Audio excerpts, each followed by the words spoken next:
They told you the way to stop negative thoughts was to think more, to argue with your mind, to fix it, to control every dark feeling before it takes over. But if that worked, why does the overthinking never stop? Why does your mind still race at night, spinning stories you didn't ask for, dragging you into past regrets and future fears you can't escape? The truth is, silence doesn't come from control. It comes from letting go. And no one teaches that better than Buddhism. For thousands of years, Buddhist monks and masters have trained their minds not by fighting thoughts, but by watching them, sitting with them, and realizing one powerful truth. You are not your thoughts. You are the stillness beneath them, the sky behind the clouds, the awareness that never wavers, even when the storm is loud. Tonight, that storm begins to quiet. As you listen to these lessons, something deep inside you will shift. That voice in your head, the one that's always doubting, always worrying, always replaying everything that went wrong, will start to lose its power. Not because you silenced it with force, but because you finally saw through it. You'll begin to feel a peace you didn't know was possible. The kind of peace that doesn't depend on anyone else. The kind that doesn't leave when things go wrong. The kind that waits quietly inside you, like a mountain unmoved by the wind. This isn't just background noise to fall asleep to. This is ancient truth. This is a new relationship with your mind. This is the night you stop trying to outrun your thoughts and finally learn to sit above them. Are you ready? Let's begin. So now that you know this isn't just noise to fall asleep to, but a process that might just rewire the way your mind handles negativity, let's go deeper. Because before you can let go of negative thoughts, you need to understand where they really begin. Not when they speak, not when they shout, but right before they exist. There's something hiding beneath the surface of your thoughts, and once you learn to see it, everything starts to change. It's not the loud thoughts that trap you, it's the quiet ones, the ones that show up as a feeling in the chest, a shift in your breath, a wave of discomfort that arrives before words even form. This is the noise behind the noise, the part of your mind that starts writing the story before you even know you're reading it. And if you don't slow down enough to hear it, you'll always be reacting to something you never actually saw. Most people only notice their thoughts when they're loud, when the criticism is sharp, when the anxiety is racing, when the sadness is thick. But those are just the final product, the sentence after the spark. Buddhist introspection teaches us that every thought has a beginning, a small ripple, a flicker in the mind that we miss because we're already caught in the reaction. And if you don't train your awareness to catch it early, it becomes automatic. That's how the mind builds habits. It doesn't ask permission. It doesn't wait for your approval. It just keeps looping quietly until what once felt like a passing mood becomes a way of life. But the good news is the loop can be broken, not by force, not by fighting, but by noticing. This is where Buddhist practice becomes more than just stillness. It becomes skill, the skill of seeing the beginning before the storm. That strange tightness in the throat before anxiety builds. That small drop of irritation before the story of blame begins. That mental tension before the voice of self-doubt even starts to speak. In Buddhist meditation, this level of awareness is not a superpower. It's normal. It's trained, and it's accessible to anyone who's willing to slow down enough to feel what comes before the noise. You might think awareness means knowing what you're thinking, but it's more than that. It means knowing what starts the thinking, that subtle discomfort that makes the mind want to reach for a distraction, that unease that pushes the brain to start solving problems that don't even exist. That's the level where negative thoughts are born, and if you can meet them there, with silence, with curiosity, with space, you stop them from becoming something bigger. Here's where most people get it wrong. They wait until the thought has already taken shape. They argue with it. They push it away. They try to replace it. But by then, it's already too late. That's like waiting until a wildfire is burning your house before you go looking for the match. The deeper practice is catching the flicker before the flame. The reason this works is because your thoughts aren't as solid as they feel. They're not permanent. They're not even that personal. They're like wind. They move. They shift. They don't stay unless you hold on to them. But the moment a thought shows up and the mind says, "This is mine," now you're attached. And attachment is how thoughts grow teeth. So the practice here is to notice the subtle vibration of thought before the mind grabs it, before the label, before the judgment, before the story. And here's the trick. When you really see the beginning of a thought, you realize you didn't create it. You didn't summon it. You didn't choose it. It just appeared out of nowhere. Which means it's not you. It's not your fault. It's not something to feel bad about. It's just a passing current in the stream of mind. And when you see it that way, you're no longer drowning in it. You're standing at the shore, watching the current move by. This is what changes everything. Because when you know you're not the voice in your head, the voice loses its control. And when you can notice the voice before it even speaks, you have the power to stay silent. Not as a shutdown, but as a clear seeing. A choice to not react. A choice to not believe. A choice to remain still and free. Think about it like this. Let's say a negative thought starts with a memory. But what triggered that memory? Maybe it was a smell, a sound, a color, a glance. Something so small the mind didn't register it consciously, but the body did. The breath shifted, the heart rate changed, and in that tiny window, your nervous system sent a message to your mind. Something's off. That's when the pre-thought was born. That's the moment the loop begins. And if no one is watching, the mind fills that space with a familiar story, one it's told 1,000 times before. So the practice isn't to stop memories. You can't. It's to notice that micro moment when a memory tries to shape your mood. To notice the very first response. Not the thought, but the impulse. And that's something only silence can show you. Not silence on the outside, but silence on the inside. The kind you build through meditation, through breath, through a willingness to sit with discomfort instead of escaping it. This silence is not emptiness. It's power.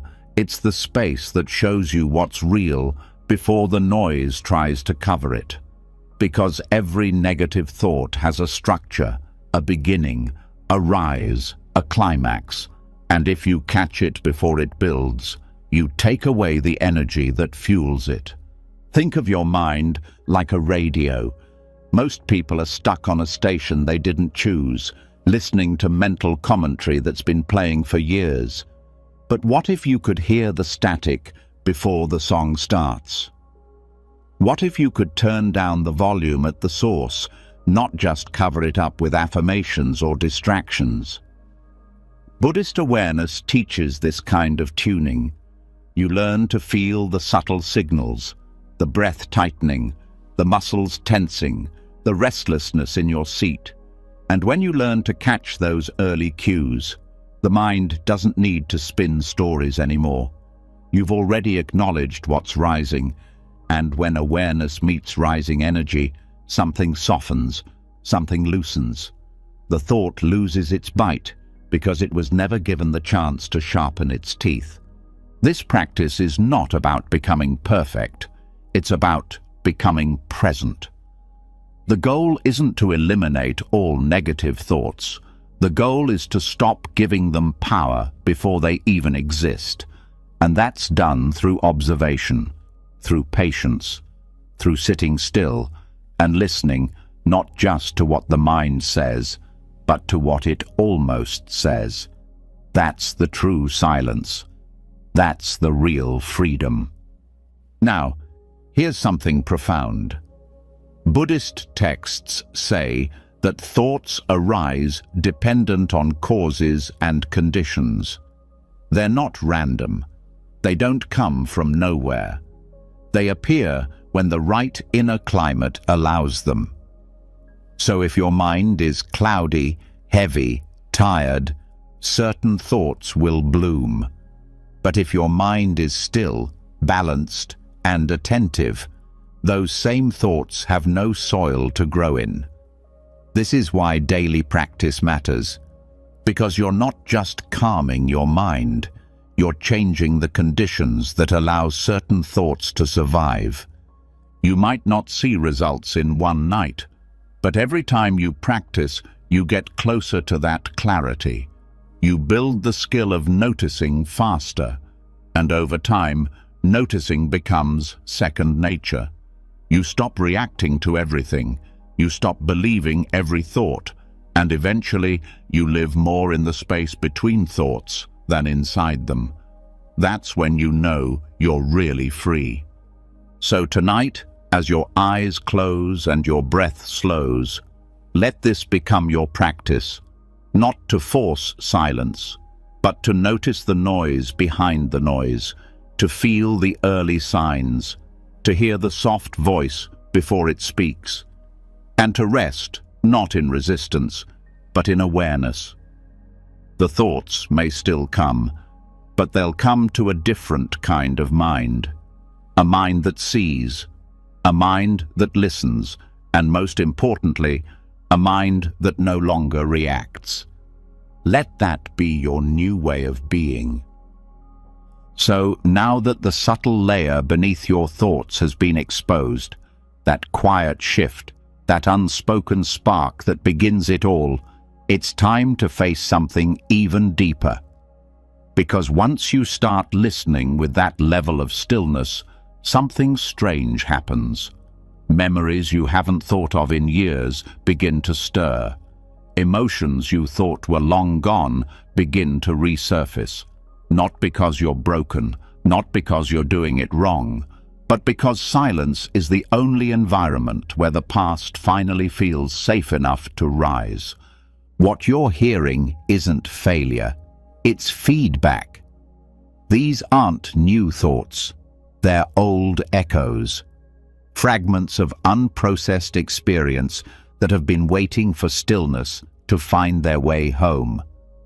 There are wounds the body forgets, but the mind remembers, not in words, not in pictures, but in patterns, in the sudden anxiety that has no name, in the tightness that shows up during meditation and won't leave, in the sadness that floats in without a clear cause.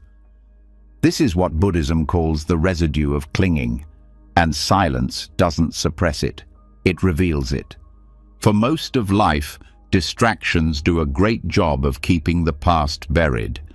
Activity, entertainment, achievement, chaos, all of it forms a protective layer over unresolved emotions. But when those layers are stripped away through stillness, what's left is not peace at first. What's left is the mess that was never fully felt. The mind begins to ring with old echoes, not to punish, but to be heard, to be released. That's why meditation is not always peaceful. In the beginning, it can feel like the opposite, because the silence doesn't just calm the surface, it wakes the depths. And what lives in those depths? Emotions that never completed their journey, anger that wasn't expressed, grief that wasn't honored, fear that got buried under strength. They don't just disappear, they wait. And when the noise stops, they rise like forgotten songs, echoing through the chambers of the mind. This isn't regression. This is purification. The resurfacing of old emotion isn't a setback. It's a process. Buddhism teaches that every thought, every emotion leaves a trace. And if it's not fully seen, it lingers. It embeds itself into the structure of your reactions. It whispers from behind the curtain. And eventually, it plays itself out again and again through present experience. This is why someone can feel deep sadness from a song or intense fear in a safe room.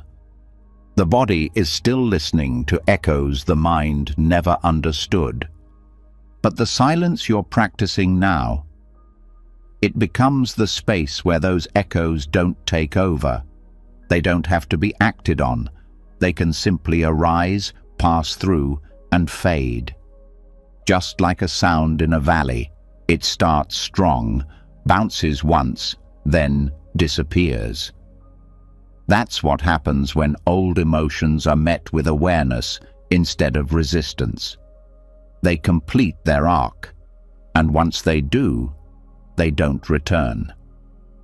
It's important to know this isn't about analyzing the past. This isn't therapy. This isn't about digging into every memory or labeling every feeling.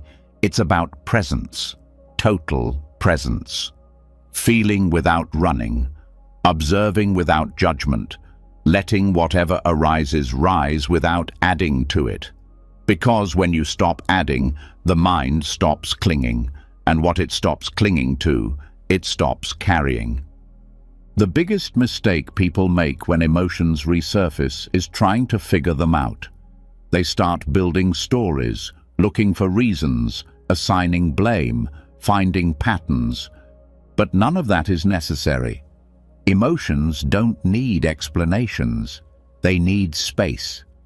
The same way a wound doesn't need you to describe it. It just needs to breathe. Silence is that breath. Awareness is that oxygen. Think of the mind like a cave. Every word, every memory, every heartbreak, if unprocessed, becomes an echo bouncing off the walls. And until those echoes meet stillness, they keep bouncing. That's why emotional triggers feel so automatic. The past keeps playing itself through the present because it hasn't yet met a moment strong enough to absorb it. That's what this practice becomes, a space strong enough to catch the emotion and stop the bounce. Buddhism doesn't ask you to become immune to emotion. It teaches you to stop being enslaved by it. And this starts with understanding that emotion is not the enemy. Reaction is. Repetition is. When the same emotion rises again and again and turns into an identity, that's when suffering begins. But when it's seen clearly, with softness, with breath, it dissolves. It finishes what it started. One of the most powerful tools in this process is breath, because breath grounds you in the present, even as echoes of the past arise. As the mind begins to stir with old sensations, breathing anchors you, not to control, but to feel fully without drowning. Every breath says, "This too can pass." Every exhale becomes a release of the weight that was never yours to hold forever. And if tears come, let them come. If your body trembles, let it tremble. These are not breakdowns. These are breakthroughs. The nervous system unfreezing, the heart exhaling, the emotional system reorganizing itself after years of holding. What silence opens, the body completes. That is healing. This isn't always a fast process. Some emotions are sticky. They're tied to events that shaped your view of the world. So when they surface, it can feel like your identity is being questioned. And in a way, it is, because many identities are built around what hurt us, around what we survived, around the stories we told ourselves to cope. But in Buddhist practice, those identities are seen for what they are: temporary, protective, but not permanent. They helped you once, but now they can be released. And as those identities soften, new space opens. You begin to respond differently. What used to trigger defensiveness now meets patience. What used to bring guilt now brings forgiveness. Not through effort, but through seeing. You've met the echo, felt it fully, and let it pass. Some days, nothing rises. Other days, it feels like a flood. That's normal. Healing isn't linear, and silence doesn't guarantee comfort. It guarantees truth. The echo of an old betrayal might rise when you're finally still enough to feel it. The sting of an old rejection might show up in the quiet of your breath. But instead of pushing it down again, this time you sit with it. You breathe with it, and without effort, it starts to melt. In Buddhism, this process is known as purification of the mind. Not by suppressing thoughts, but by allowing them to show themselves and burn out. Like watching fire consume dry wood. If you don't feed it more fuel, it goes out. That's what happens when you stop reacting and simply observe. And here's something even deeper. Many of the emotions that rise aren't even yours. Some of them are inherited, passed down through culture, through family, through the energetic fields you grew up in. That means you might be carrying shame that never started with you, fear that belonged to someone else, guilt that came from someone else's mistake. But once it surfaces and you see it clearly, it loses its power. The illusion ends. The chain breaks. This is why stillness isn't weak. It's radical. Because in a world that tells you to distract, to fix, to control, choosing to be still with your own pain is the bravest thing you can do. And it's also the most healing, because it's the only thing that finally says, "This ends with me." So as these echoes rise, let them speak, let them shake your ribs if they need to. Let the past have its voice, not so it can stay, but so it can leave. And know this, once the echo fades, it doesn't come back. Not the same way, not with the same weight. It's not repressed, it's released. That's the power of this practice.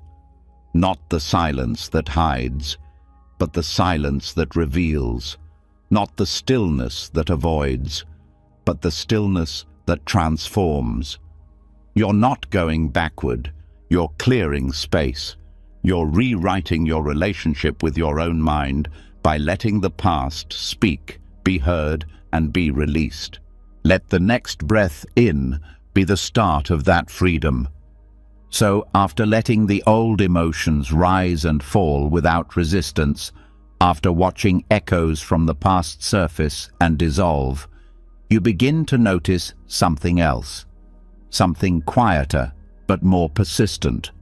A voice, not just one that visits in silence, but one that follows you throughout your day.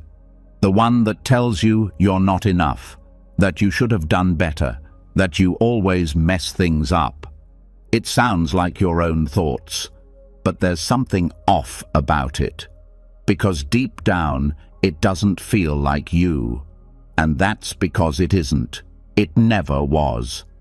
That inner critic, the one that whispers shame, fuels anxiety, and strips confidence, is not your true voice. It's a ghost, a leftover imprint of the things you were taught to believe about yourself. It's learned, rehearsed, adopted. And in the Buddhist path, one of the most important forms of freedom is learning how to see through it. Not by arguing with it, not by pretending it's not there, but by finally disidentifying from it. Because you can't silence something you still believe is part of you. The critic has a familiar tone for a reason. It mimics voices you've heard before: teachers, parents, authority figures, culture. Over time, those voices don't stay outside. They move in. And the brain, trying to protect you, starts repeating them like warnings. Don't do that. You'll fail. You shouldn't feel that way. You're too sensitive. You're not doing enough. These aren't your insights. They're echoes dressed as wisdom, and they become habits of thought that feel like personality. Buddhist self-inquiry teaches that identity is not fixed, that the self is not one thing. It's a constantly shifting process, shaped by conditions, beliefs, experiences. So when the critic speaks, it's not truth, it's just conditioning, and if it was learned, it can be unlearned. The first step is awareness. Noticing that the voice is speaking is already a shift, because when you're caught in the story, you don't even question it. You just feel small, guilty, anxious. But the moment you become the observer of that story, you take your power back. Now, you're not the character being judged. You're the witness seeing the judgment arise. And what you start to realize is this: the critic always has a script. It says the same things in the same tone with the same assumptions. It never says, maybe you're doing just fine. It never says, you're allowed to rest. It never encourages curiosity, growth, or compassion. Its job is to maintain control through fear, through comparison, through punishment. It speaks in absolutes. It wants perfection. And when you start seeing that pattern clearly, you stop believing it's helping you. In Buddhist practice, we use something called mindful inquiry to explore thoughts like these. Instead of running from the critic, you turn toward it. You ask it questions. Where did you come from? Whose voice is this really? What are you trying to protect me from? This is not about indulging the critic, it's about exposing it. Because once you shine light on it, it loses the power of invisibility. Many times, what the critic is trying to do is keep you safe. Safe from rejection, safe from failure, safe from vulnerability. But it does it in the harshest way possible. It assumes the worst, so you'll never be disappointed. But the cost is high, because that kind of protection suffocates. It shrinks your sense of self. It poisons joy. It makes growth feel like danger instead of freedom. One of the most powerful realizations in Buddhism is that suffering arises from clinging. And many people cling to the critic because they believe it keeps them responsible, keeps them motivated. But there's a difference between awareness and abuse, between discipline and self-attack. You don't become stronger by beating yourself up. You become stronger by meeting your flaws with truth and compassion at the same time. The critic never does both. And here's something deep. When you stop identifying with the critic, you stop fueling it. Every time you react to it, believe it, argue with it, or try to prove it wrong, you feed it attention. But when you simply notice it and say, "Ah, there's that voice again," without engaging, it starts to fade. Not immediately, but over time, it shows up less. It becomes quieter, because it's not being rewarded with belief. That's what Buddhist detachment really means here. Not pretending the critic isn't real, but refusing to merge with it, to see it as an old recording, not something to fight, just something to let pass, like a cloud crossing the sky. You don't yell at the cloud, you just watch it go. The more you do this, the more spacious the mind becomes. New thoughts begin to appear, not ones forced through effort, but ones that arise naturally once the critic no longer dominates the conversation. Thoughts of ease, of possibility, of humor even, because when you're no longer policing yourself internally, you're free to be more than your defenses. There's a Buddhist teaching that says, "Don't believe everything you think," and nowhere is that more relevant than with the inner critic. Just because it's loud doesn't mean it's right. Just because it feels familiar doesn't mean it belongs. Just because it's in your head doesn't mean it's part of your truth. One practice that helps here is labeling. When the voice starts, you simply say internally, "judging," or "critic." That single word creates distance. It breaks the illusion that the thought is personal. It becomes just another mental event. And like any other event, it passes when you stop resisting it or acting on it. Another technique is replacing self-judgment with curiosity. Instead of, "What's wrong with me?" try, "What's happening inside me right now?" That simple change softens everything. Curiosity opens space. Judgment closes it. And space is where healing happens. You can also ask, "What would I say to a friend who had this thought?" Almost always, the answer is gentler, more grounded, more compassionate than what you say to yourself. So why the double standard? That's the critic's trick. It convinces you that you deserve less kindness than others, but that's not insight. It's trauma repeating itself. And once you catch it, you can change it. Sometimes the critic doesn't even speak in words. It shows up as tension, as pressure, as the inability to rest without guilt. That's still self-punishment, just quieter. So part of this work is learning to feel those signals in the body and offering them release, through breath, through stillness, through movement, through permission to just be, without earning it. It's also helpful to remember that letting go of the critic doesn't mean losing your standards.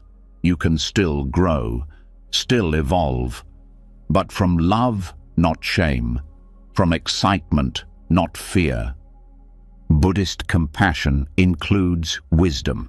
It doesn't mean letting yourself off the hook for everything. It means seeing clearly without adding poison. One of the most healing things you can do is look at yourself through the eyes of non-judging awareness, to sit with your flaws and not flinch, to notice your habits and not collapse into guilt, to say, "This is what's here, and it's okay." That doesn't mean it stays forever. It means it doesn't have to be attacked to be seen. And as you practice this, you might notice something beautiful, The critic starts to sound less like a judge and more like a scared part of you that needs love. And when you meet it that way, with softness instead of resistance, it finally relaxes. Because what it wanted all along was safety. And now it has it, because you're no longer fighting yourself, you're listening. So tonight, as your body softens and your breath steadies, let this be the beginning of a new relationship with your inner voice. One where awareness replaces judgment, where silence replaces shouting, where kindness takes the place of punishment. You don't need to be perfect to be at peace. You only need to see clearly. And once you do, the critic becomes what it's always been, a ghost. One you no longer fear, one you can finally let go of. So now that you've seen through the critic, exposed it as something learned, not innate, you're left with something even more mysterious. The thought stream itself. Not just negative thoughts, but all thoughts. The endless movement of mind that shifts shape depending on mood, memory, and moment. It's always changing. But because the change is constant, most people don't notice it. They chase the content. They react to every form it takes. And in doing so, they never see the truth, that the mind itself is a shapeshifter. Thoughts don't stay the same. They twist, they flip, they contradict themselves. One minute you're angry, the next you're sad. One moment you're confident, and the next, doubt creeps in. And none of it is stable. Buddhism points directly at this reality, not to confuse you, but to free you. Because once you see that thoughts are not fixed, you stop clinging to them like they're facts. Every emotion, every story in your head has a rhythm. It rises, peaks, and fades. But when you're caught inside a thought, it feels like it will last forever. That's the illusion, and it's only through observation that the illusion starts to break down. The practice is to watch, not just the thought itself, but how the thought changes. To notice how what felt urgent one moment becomes irrelevant the next. How a judgment can turn into compassion. How fear can turn into laughter, not because you forced it, but because the nature of thought is movement. The mistake is thinking that one version of the mind is you, that the anxious version is the real you, or the angry one, or the insecure one. But all of them pass, all of them shift. And if they were really you, they wouldn't leave, they'd stay. But they don't. And that's the secret doorway out of suffering. When you sit with your thoughts long enough, you begin to see them like waves on water. They rise, take shape, and fall. And if you're not resisting them, they move cleanly through. But the moment you try to control them, stop them, or argue with them, you get caught in the current. You start reacting to the shape they've taken, instead of seeing that it will change soon anyway. Buddhist meditation trains the mind to observe this shifting with calm, not to stop the thoughts, but to stop identifying with every version that shows up. One moment you're hopeful, the next you're doubting. Let both be seen. Let both pass. Because neither is final, neither defines you. They're weather patterns, not architecture. This is where your power grows. Because if you can see a thought shift, you don't take it as absolute truth anymore. You don't let it pull you into impulsive action. You don't let it drag you into regret or fear. You pause. You notice. You say, there it is. And now it's changing. That moment of observation is where freedom lives. That's where your real self, the one behind all the shifting forms, starts to wake up. One of the deepest teachings in Buddhism is anicca, impermanence. Everything changes, including your mind, including your mood, including the thoughts that felt so convincing just a minute ago.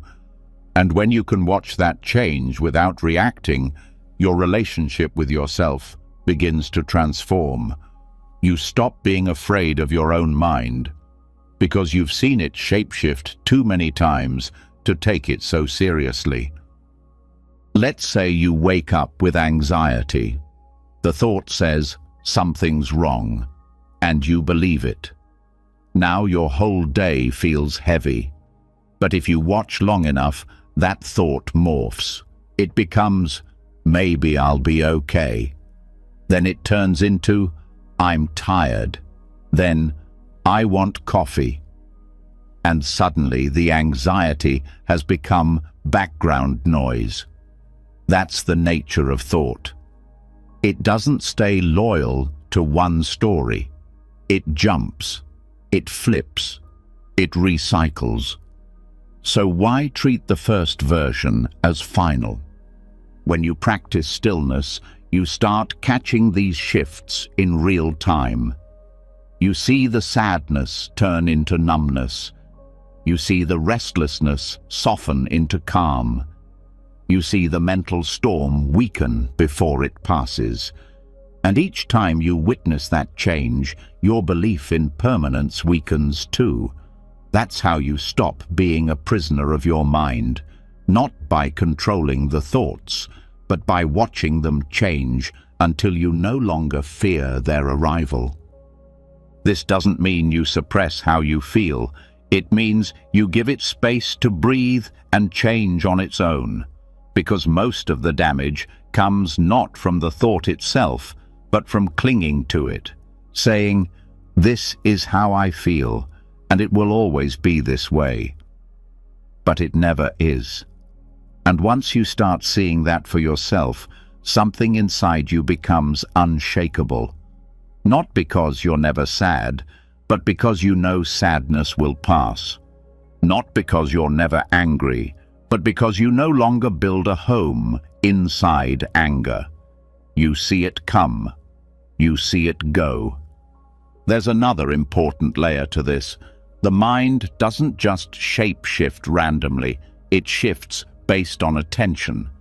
Where you place your awareness influences how thoughts evolve. If you focus on a complaint, the mind feeds that shape. If you shift toward breath or sound or gratitude, the mind begins to soften. It takes a new form. So this practice isn't passive. It's deeply engaged. You're not just watching. You're choosing, moment by moment, not to follow every form the mind takes. Thoughts will still arise, but the choice is yours. Follow, fight, or watch. And in the watching, you reclaim energy. You take back the power that used to go into reacting, into overthinking, into trying to control what was never meant to be held. What begins to emerge in this space is stillness.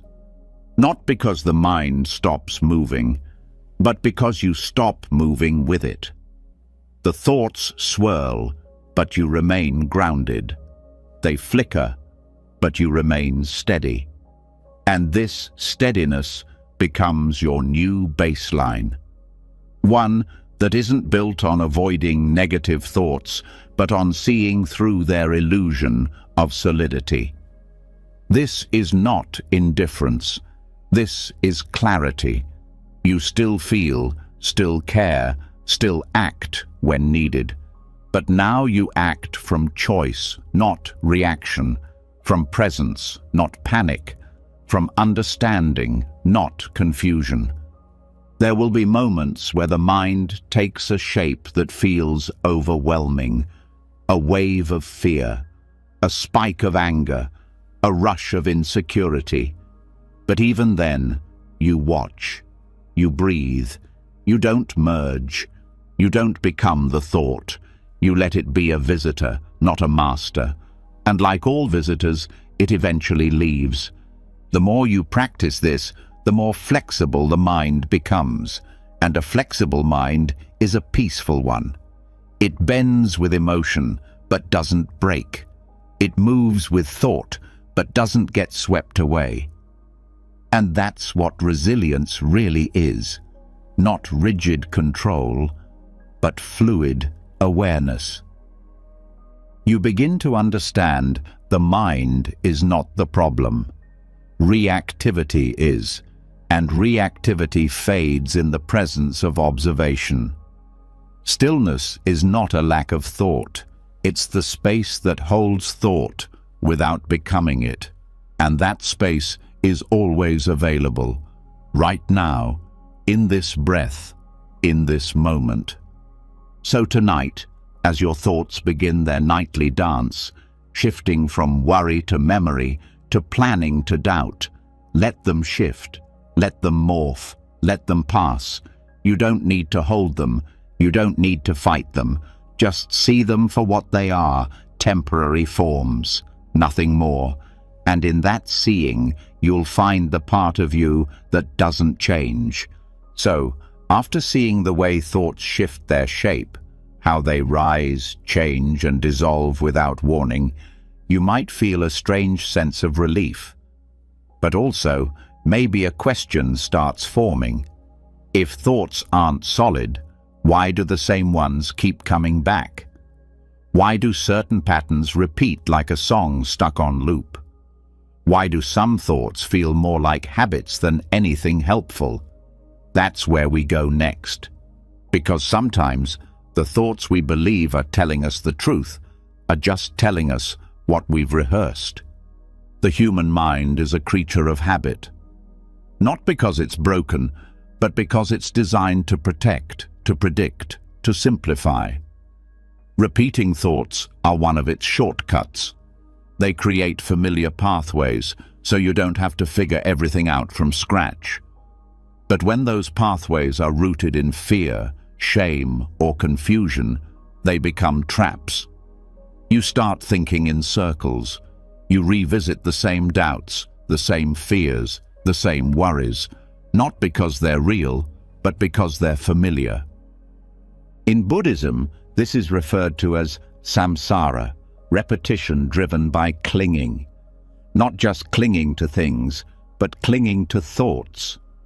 Mental loops are often mistaken for logic, but really they're echoes of unexamined beliefs.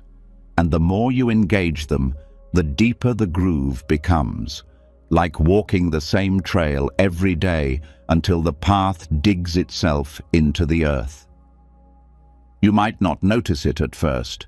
It can start subtly. You feel anxious, so your mind searches for reasons. Maybe it finds one. Then it repeats it. Soon, it's the default explanation for how you feel. But the truth is, the thought didn't cause the anxiety. The anxiety pulled the thought from memory, like an old file. The loop begins when you believe the thought is the source instead of the symptom. So how do you break the cycle? Not by force, not by arguing with yourself, but by practicing non-clinging. That's the heart of this lesson, to see thought, not as command, not as truth, not as proof of failure. Just mental activity, just the mind doing what it's been trained to do. And the moment you stop grabbing onto it, something incredible happens. The loop loses momentum. The habit of thought thrives on engagement. Every time you argue with it, believe it, analyze it, you're feeding it energy. But when you meet the thought with space, with quiet observation, with disinterest, it begins to fade, not repressed, not ignored, just allowed to pass without being fed. That's the core of non-clinging. It doesn't mean you deny what arises. It means you don't build a house there. One of the ways you can begin to notice a loop is through repetition of emotional tone. The story might change slightly, but the feeling it creates is the same. That's a sign you're not discovering something new, you're recycling. And recycling thoughts only feel convincing because they've been rehearsed. Like a song played 1,000 times, the brain knows it by heart, but repetition isn't the same as truth. Buddhist insight encourages this kind of seeing. When a thought comes, you ask, is this fresh or is this familiar? Is this clear seeing or is this pattern? And often, the answer becomes obvious when you slow down. You'll notice that the mind likes to return to what it knows, even if what it knows hurts. Not because it wants pain, but because it finds comfort in the known. And your work is to introduce something unfamiliar. Silence, patience, space. Cognitive loops are like wheels that spin only because they've never been interrupted. They rely on momentum, but if you stop pushing, the wheel slows, the pattern softens, the voice grows quieter. It may return, but each time you meet it with stillness, it becomes less compelling, less urgent. Until one day, it shows up and you barely notice. That's when you know something inside has changed. The loops don't only form in thought, they root themselves in emotion, in body tension, in nervous system response. That's why breaking them isn't only mental, it's embodied. You learn to feel the trigger before the thought arrives. You feel the jaw tighten, the chest constrict, the restlessness creep in. And in that moment, before the loop begins, you choose to stay with the body, with breath, with the present moment. That's where the loop loses its power. Letting go doesn't mean losing awareness. It means shifting the way you hold what arises. You stop gripping. You stop wrapping your identity around every passing thought. And when you stop believing that every thought demands your attention, you free up an enormous amount of energy. Energy that was being used to chase, fix, fear, and explain. Now it's available for clarity, for peace, for presence. Some loops are linked to deeper conditioning, maybe from childhood, maybe from relationships, maybe from trauma. That makes them louder, more convincing. But even those can be unraveled. Not all at once, but moment by moment. Every time you notice the beginning of the loop, every time you pause instead of react, you interrupt the circuitry. You create a new possibility. One where you don't have to keep telling yourself the same story. This isn't about thinking positive. It's about seeing clearly. Non-clinging doesn't require you to replace one thought with another.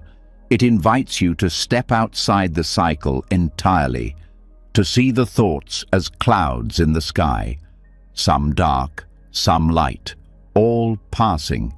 And when you become the sky instead of the cloud, the patterns stop defining you. You don't have to solve every thought. That's the old training. The need to fix, to analyze, to understand endlessly.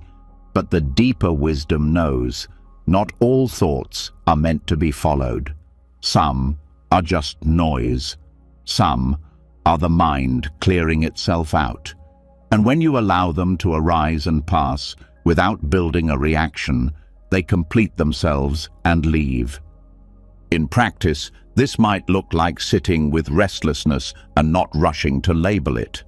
Not building a story, just feeling the energy move. Watching the thoughts form and fade, not clinging to the judgment, not attaching to the meaning, just letting them move like wind through open space. Over time, this becomes natural. You start recognizing loops the moment they begin. You feel their tone, you hear their rhythm, and instead of tightening, you soften. Instead of believing, you breathe. And that gap between stimulus and reaction, that's your freedom. That's the space where transformation begins. There is no loop that can't be broken. But they won't break through willpower alone. They dissolve in the presence of awareness that no longer grabs. Awareness that watches. Awareness that waits. Awareness that whispers, "This isn't me. This is a habit, and I'm done feeding it." You'll still think, the mind will still move, but now you'll know the difference between a thought and a truth, between momentum and meaning, between pattern and presence. And in that knowing, the weight lifts. So as your thoughts move tonight, if one shows up that feels too familiar, too automatic, too loud, pause. Don't fight. Don't follow. Just notice. Is this thought true? Or is it just old? Is it alive? Or is it just rehearsed? And then return to your breath, to the stillness underneath, to the version of you that doesn't need to explain anything, that just watches and lets go. Now that you've seen how thought patterns can repeat without being true, how loops of belief can run silently in the background, you're ready to face the next challenge. Because once those habits lose their grip, something strange happens. They don't always vanish quietly. Sometimes they flare up. They push harder. They swirl faster. The mind doesn't want to let go without a fight. This is what many people mistake for failure. But it's not failure, it's just weather. Your thoughts, your moods, your feelings, they move like skies over the earth. One moment clear, the next cloudy. Sometimes peaceful, sometimes wild. But the earth doesn't panic when the storm rolls in. It stays. It holds. That's your new role now. Not to change the storm, but to remain still beneath it. Buddhist teachings speak often of the mind as sky and thoughts as weather. The key isn't to resist the clouds or run from the rain. It's to understand that what's happening inside you isn't permanent. Emotional storms don't need to be solved. They need to be witnessed. And that witnessing begins the moment you choose non-reaction. Non-reaction isn't numbness. It's not pretending you're fine. It's staying grounded while the chaos moves through. It's knowing with every part of your being that this feeling will pass if you don't chase it or feed it. That clarity comes not from fighting storms, but from learning how to stand in them without being blown away. When the mind becomes turbulent, the temptation is always to react, to fix, to run, to analyze, to escape. But what if none of that was necessary? What if the reaction is what keeps the storm alive? Every time you panic in fear, resist sadness, or lash out in anger, you extend the life of the storm. You keep the system spinning.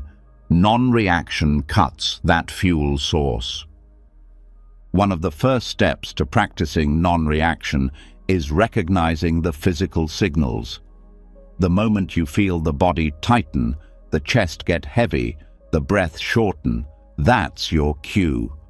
That's the signal that the weather is changing inside. And rather than jumping into the thought, you turn inward. You meet the feeling with breath, with space, with awareness. You may feel the urge to fix something, to say something, to act. That urge is the storm's momentum, trying to drag you with it. But you pause, you breathe, you remind yourself, this is just weather. And in that moment of pause, the storm starts to lose its power. Thought storms can be intense. They can come with memories, fears, guilt, or anger. They don't need permission, but they do need participation to stay. The less you participate, the quicker they move on. This isn't about control, it's about relationship. You stop relating to every thought as a problem to solve. You start relating to it as a cloud in motion. Non-reaction also means letting go of the need to label every emotion. Sometimes you don't even know what the storm is about. You just feel overwhelmed, and the mind will scramble to find a reason. It will create stories, dig up past failures, forecast future disasters, just to make sense of the storm. But those stories aren't always true. They're just the mind's attempt to create meaning where there may be none. The storm can simply be felt. It doesn't always need a name. In these moments, stillness becomes your power. The more you practice sitting through difficult emotions without acting on them, the more stable your inner world becomes. You realize that you can feel sadness without collapsing. You can feel fear without running. You can feel anger without harming. And that changes everything. Because now you're not ruled by weather. You're aware of it. This awareness makes you strong, not in the way the world defines strength, but in the way that matters most. The kind of strength that doesn't break when the winds rise. The kind of strength that can hold pain without needing to turn it into blame. The kind of strength that can wait for the sun to return, knowing it always does. Non-reaction is not suppression, it's permission. It says, the storm can be here, and I can still be at peace. I can still sit. I can still breathe. I can still choose. This is how you become the calm inside the chaos. Not because the storm is gone, but because you've stopped believing it defines you. Buddhist practice supports this through mindfulness meditation. You sit, you watch. The mind kicks up thoughts, stories, feelings, some pleasant, some painful. And your task is not to follow, not to fix, just to observe, to feel the rain without needing to stop it, to let the wind howl without needing to respond.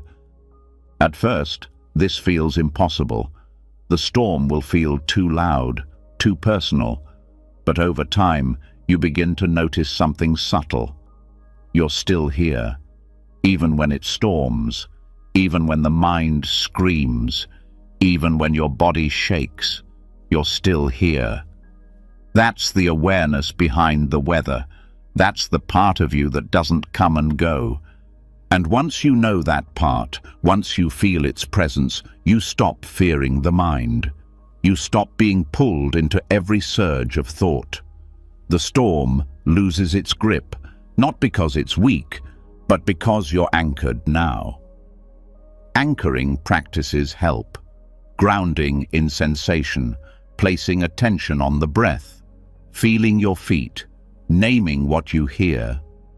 These are not distractions, they're lifelines. They connect you to now, and now is where the storm loses its story. Because storms are time travelers. They drag in old wounds. They predict disasters. They spin webs across past and future.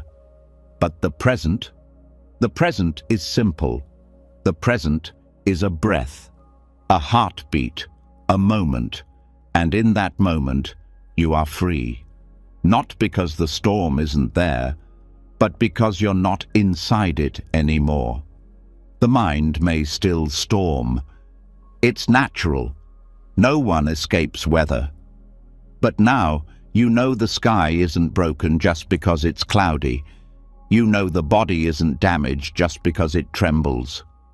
You know the soul isn't lost just because the mind forgets. That's the gift of non-reaction. It brings you back to what's steady. And in this steadiness, something else opens. Space. Space to respond from clarity instead of fear. Space to rest without guilt. Space to see what's actually true beneath the noise. That space is always available. You don't earn it. You remember it. You return to it every time you stop reacting. So when the next thought storm rises, when the voice in your head says it's all too much, when the tension builds, when the spiral begins, you pause, you soften, you breathe, you remember, this is weather. I am not this storm. I can stay, I can watch, I can wait, and I can let it pass without becoming it. That's what it means to be free inside your own mind. After learning to stay steady during internal storms, after practicing non-reaction when the winds of thought and emotion blow hard, you start to notice something deeper beneath the surface, something quieter, something that doesn't move with the mind, doesn't shift with your moods, and doesn't disappear in difficulty. It's what remains when everything else has passed, and the only place you can meet it is in silence. But not the kind of silence that means nothing is happening. The silence we're talking about here is active, alive. It's a silence so still it becomes a mirror. And in that mirror, something incredible happens.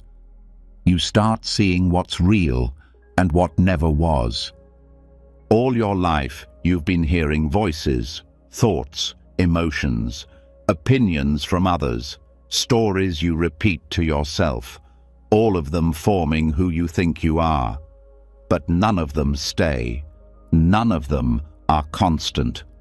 And yet, there's a part of you that sees it all, a part that never changes, that watches without judgment, that holds everything without clinging to anything. That's the true self, and silence is the only way to see it clearly. Buddhist meditation isn't about becoming blank, it's about becoming honest. The moment you stop reacting to every inner noise, you start hearing what's underneath. And what's underneath is rarely chaos. It's clarity. But the reason most people never find it is because they never sit still long enough to see what's behind their mind's noise. Silence, when practiced fully, begins to reveal. It doesn't just quiet your thoughts, it reflects them. It shows you how quickly they come and go, how much of your suffering is tied to things that don't even last. And as you sit in this awareness, you begin to see through your attachments, through your identities, through your inner dialogues, not with the eyes of judgment, but with the clarity of presence. This kind of silence isn't forced, it's invited. It comes when the mind stops reaching, when it no longer tries to fix, compare, or achieve. And once it's here, you realize how much effort you've been spending just trying to be someone, holding up images, maintaining masks, running stories. All of it gets loud when you're reacting, but in silence, it all falls away. And what remains doesn't need defending. It just is. That's the power of non-reactivity. It cleans the mirror. It stops the smudging of constant analysis. It ends the fog of overthinking. And in that clean reflection, you meet the awareness that has always been there. Watching your thoughts, feeling your emotions, experiencing your life, but never changing. That awareness isn't your personality. It's not your memory. It's not your plans or preferences. It's the space all of that happens in. And when you realize you are that space, everything softens. Many people believe they need to add something to find themselves, more achievement, more insight, more meaning. But Buddhism flips that. It says, what if the truth is already here and you're just too distracted to see it? What if the answer is subtraction, not addition? What if silence isn't emptiness, but the full presence you've been searching for in all the noise? Non-reactivity makes this possible because it breaks the cycle of inner argument. It stops you from getting pulled into every thought, every identity, every opinion. And once you stop clinging to every idea of who you are, the real you, the one who doesn't need defining, starts to emerge, not in words, but in presence, in stillness, in peace that isn't connected to outcome. The more you sit in this kind of silence, the more you notice how much of your mental suffering came from chasing things that don't hold up. The approval of others, the stories from the past, the image of success, the fear of failure. All of it seemed important until you saw it fade in the mirror. And once it fades, something shifts permanently. You stop building your life around illusions. This doesn't mean you stop feeling. You still have emotions. You still have preferences. But now they move through a clearer space, a mind that reflects instead of reacts, a heart that opens instead of defends, and that openness lets you feel more deeply, not less, because you're no longer afraid that a feeling will define you forever. You know it will pass, just like everything else does. The true self revealed in silence is not a fixed version of you. It's not another identity to hold. It's the witness of all identities, the one who can be present with happiness without clinging to it, the one who can be present with sadness without fearing it, the one who can hold contradiction without needing to solve it. This is not detachment in the cold sense. It's intimacy without ownership. In this state, you also stop comparing, because silence doesn't measure, it doesn't compete. It just shows you what's here, and what's here is enough. The constant feeling of not being good enough, the one that drives people to prove, to earn, to fix, starts to dissolve, because you've seen that the deepest part of you never needed improving. It only needed to be remembered. Buddhist practice encourages this through meditation techniques that point you back to awareness again and again. When thoughts arise, you watch. When emotions swell, you watch. When stories form, you watch. Not with indifference, but with kindness. And every time you do, you realize you're not the story, you're not the emotion, you're not even the watcher, you're the watching, the space where all things appear and disappear. And once you start living from this space, not just visiting it, you stop being shaken by every wave. You stop thinking peace means nothing changes. You start knowing peace as the ability to be with change, without resistance, without hiding, without pretending. And that's where silence stops being something you practice and starts becoming who you are. Even in the middle of a busy day, this silence can stay with you. It doesn't mean no thoughts. It means no ownership of thoughts. It doesn't mean no emotion. It means no identity built from emotion. It means carrying stillness into motion, presence into interaction, awareness into every corner of your life. That's why this practice is not about isolation. It's about returning to your center again and again until even the most chaotic moments can't take it from you. Because it's not something external, it's not fragile, it's not conditional, it's the deepest part of your being, and once you've touched it, you can't unsee it. The mirror of silence will continue to reflect. Some days it shows joy, other days pain. But you stop reacting to the reflection as if it's final. You start seeing the passing of experience as part of the beauty. You no longer try to fix the mirror, you just keep it clean.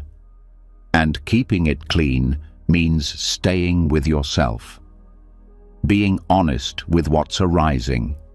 Not adding more noise, more stories, more identity.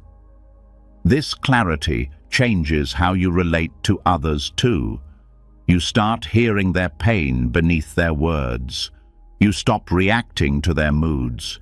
You start sensing the silence in them, even when they can't feel it for themselves. And when that happens, your presence becomes healing. Not because you're trying to fix anyone, but because you've stopped needing to fix yourself. There's a line from the Zen tradition: when the mind is quiet, the true self speaks. But it doesn't speak in words, it speaks in peace, in groundedness, in stillness. That's the voice beneath all voices. And you find it not by listening harder, but by listening with nothing in the way.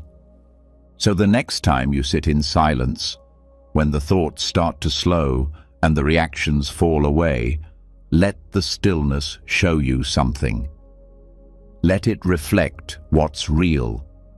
Not the labels, not the shame, not the masks, but the part of you that's always been here, that never left, that never needed fixing, only seeing. Once the silence begins to reflect what's real, once you start seeing yourself clearly beneath the waves of thought, a new kind of shift begins to happen. And it's not just about stillness anymore. It's about freedom from the mental agreements you didn't even realize you made. Because as the stories start fading in the mirror, a question rises from underneath them all. Who agreed to live this way? Who said this identity was final? Who decided this version of you was all there could be? The answer, for most people, is no one. It just happened. A slow accumulation of thoughts, repeated beliefs, labels picked up along the way. And over time, without noticing, you began to identify with them. You turned passing thoughts into permanent roles. You formed agreements with inner narratives that sounded like facts. But in Buddhism, this is where the path of renunciation begins, not by shaving your head or leaving the world, but by letting go of the internal identities that were never truly yours. Thoughts gain power through belief. The thought itself is just a shape, just noise.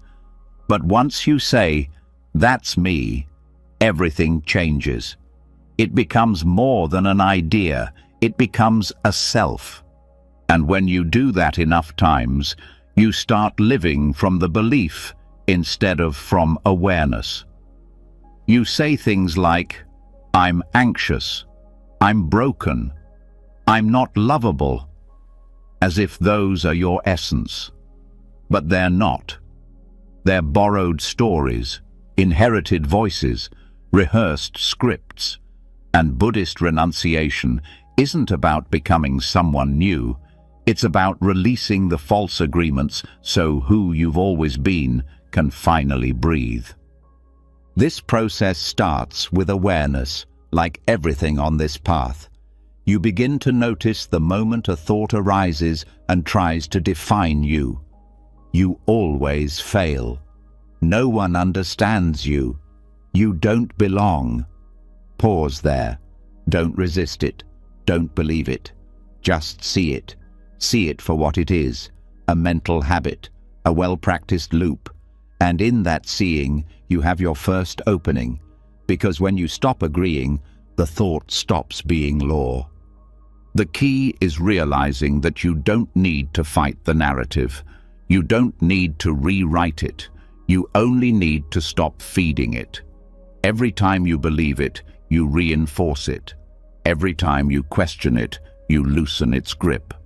Not with aggression, with calm attention, with silence that doesn't try to fix, but sees clearly.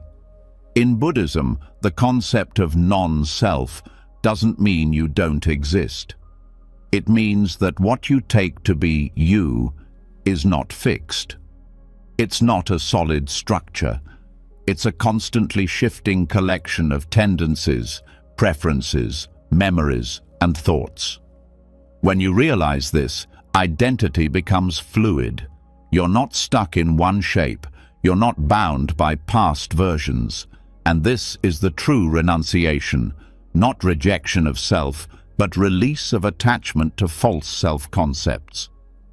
The thoughts you've believed for years often came from places you didn't choose.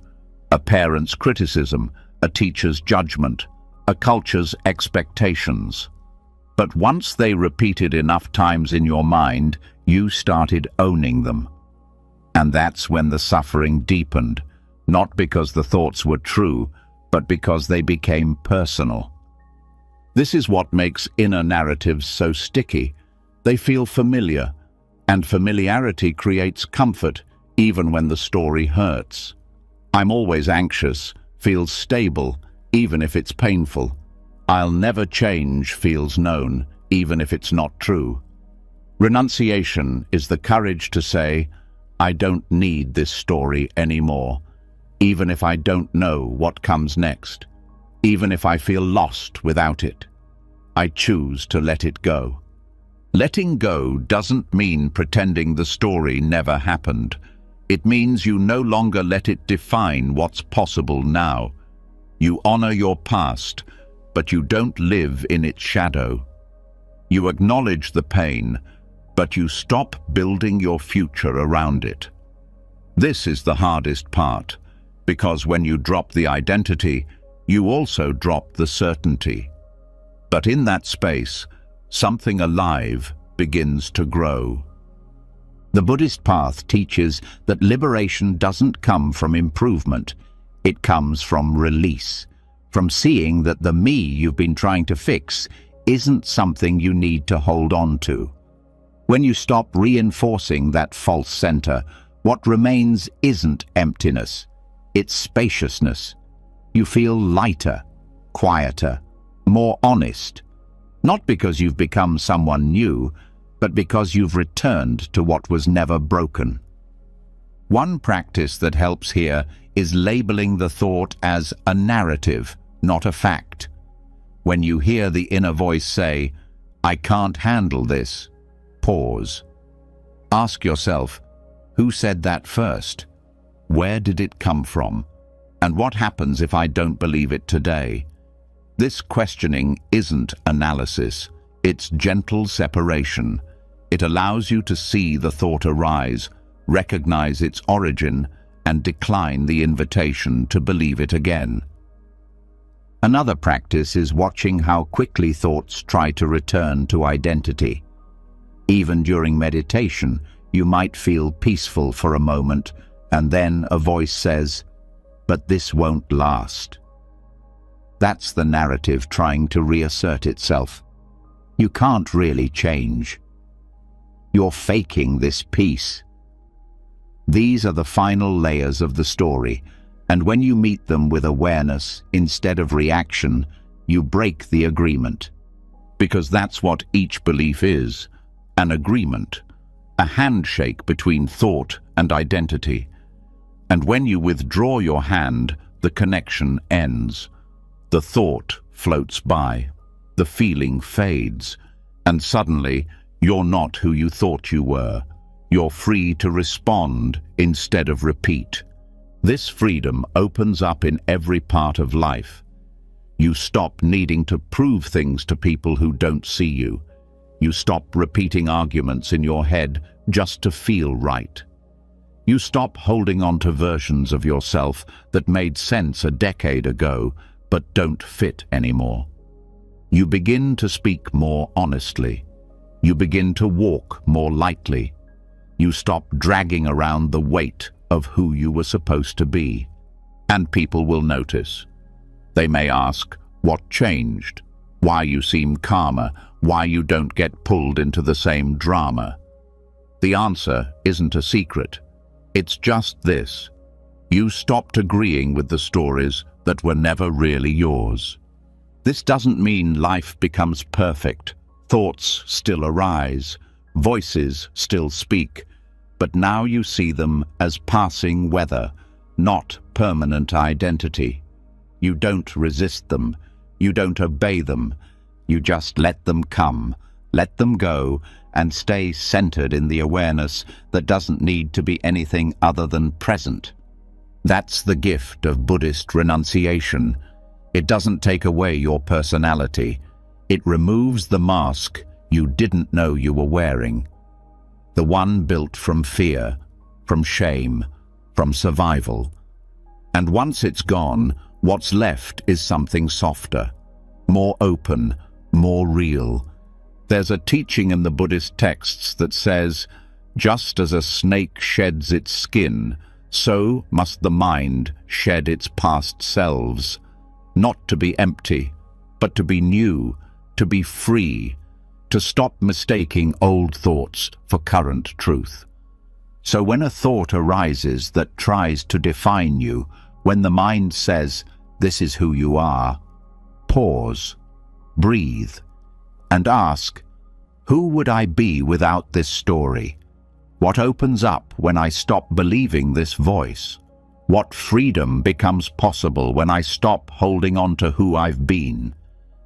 Let those questions hang in the stillness.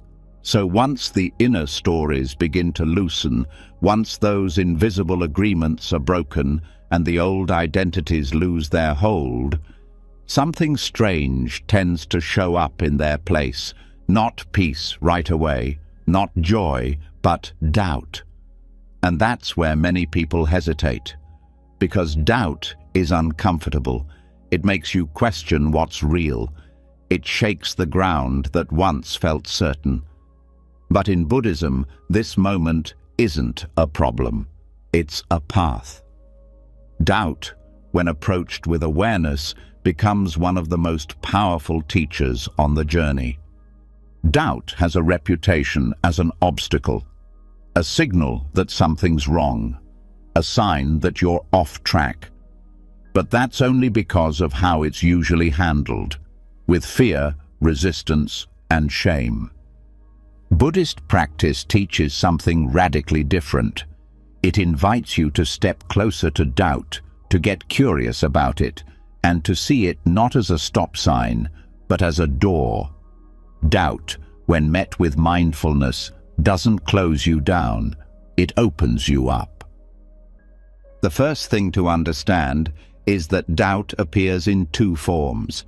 There's paralyzing doubt, and there's probing doubt. The first kind says, you can't do this. This isn't working. You're wasting your time. It's reactive, looping, full of confusion. But the second kind asks real questions. It's sincere. It wonders, what's really true here? Is this belief helping or hurting? What am I missing? That kind of doubt isn't poison. It's a spark. It means your mind is waking up. It means you're beginning to think for yourself. In Buddhist teachings, doubt is one of the 5 hindrances, not because it's inherently bad, but because it can freeze the path if it's misunderstood. When doubt becomes constant second-guessing or a mental fog that stops you from practicing, it's a problem. But when it becomes a tool for deeper investigation, it becomes fuel. The goal isn't to eliminate doubt, it's to meet it in a new way. One of the most common sources of doubt is progress itself. You begin to let go of your old narratives. You stop identifying with every thought, and suddenly things feel unfamiliar, quiet, open, and doubt creeps in. Is this real growth, or am I just lost? Is this insight, or am I fooling myself? These are normal questions, but they only become suffering when you avoid them.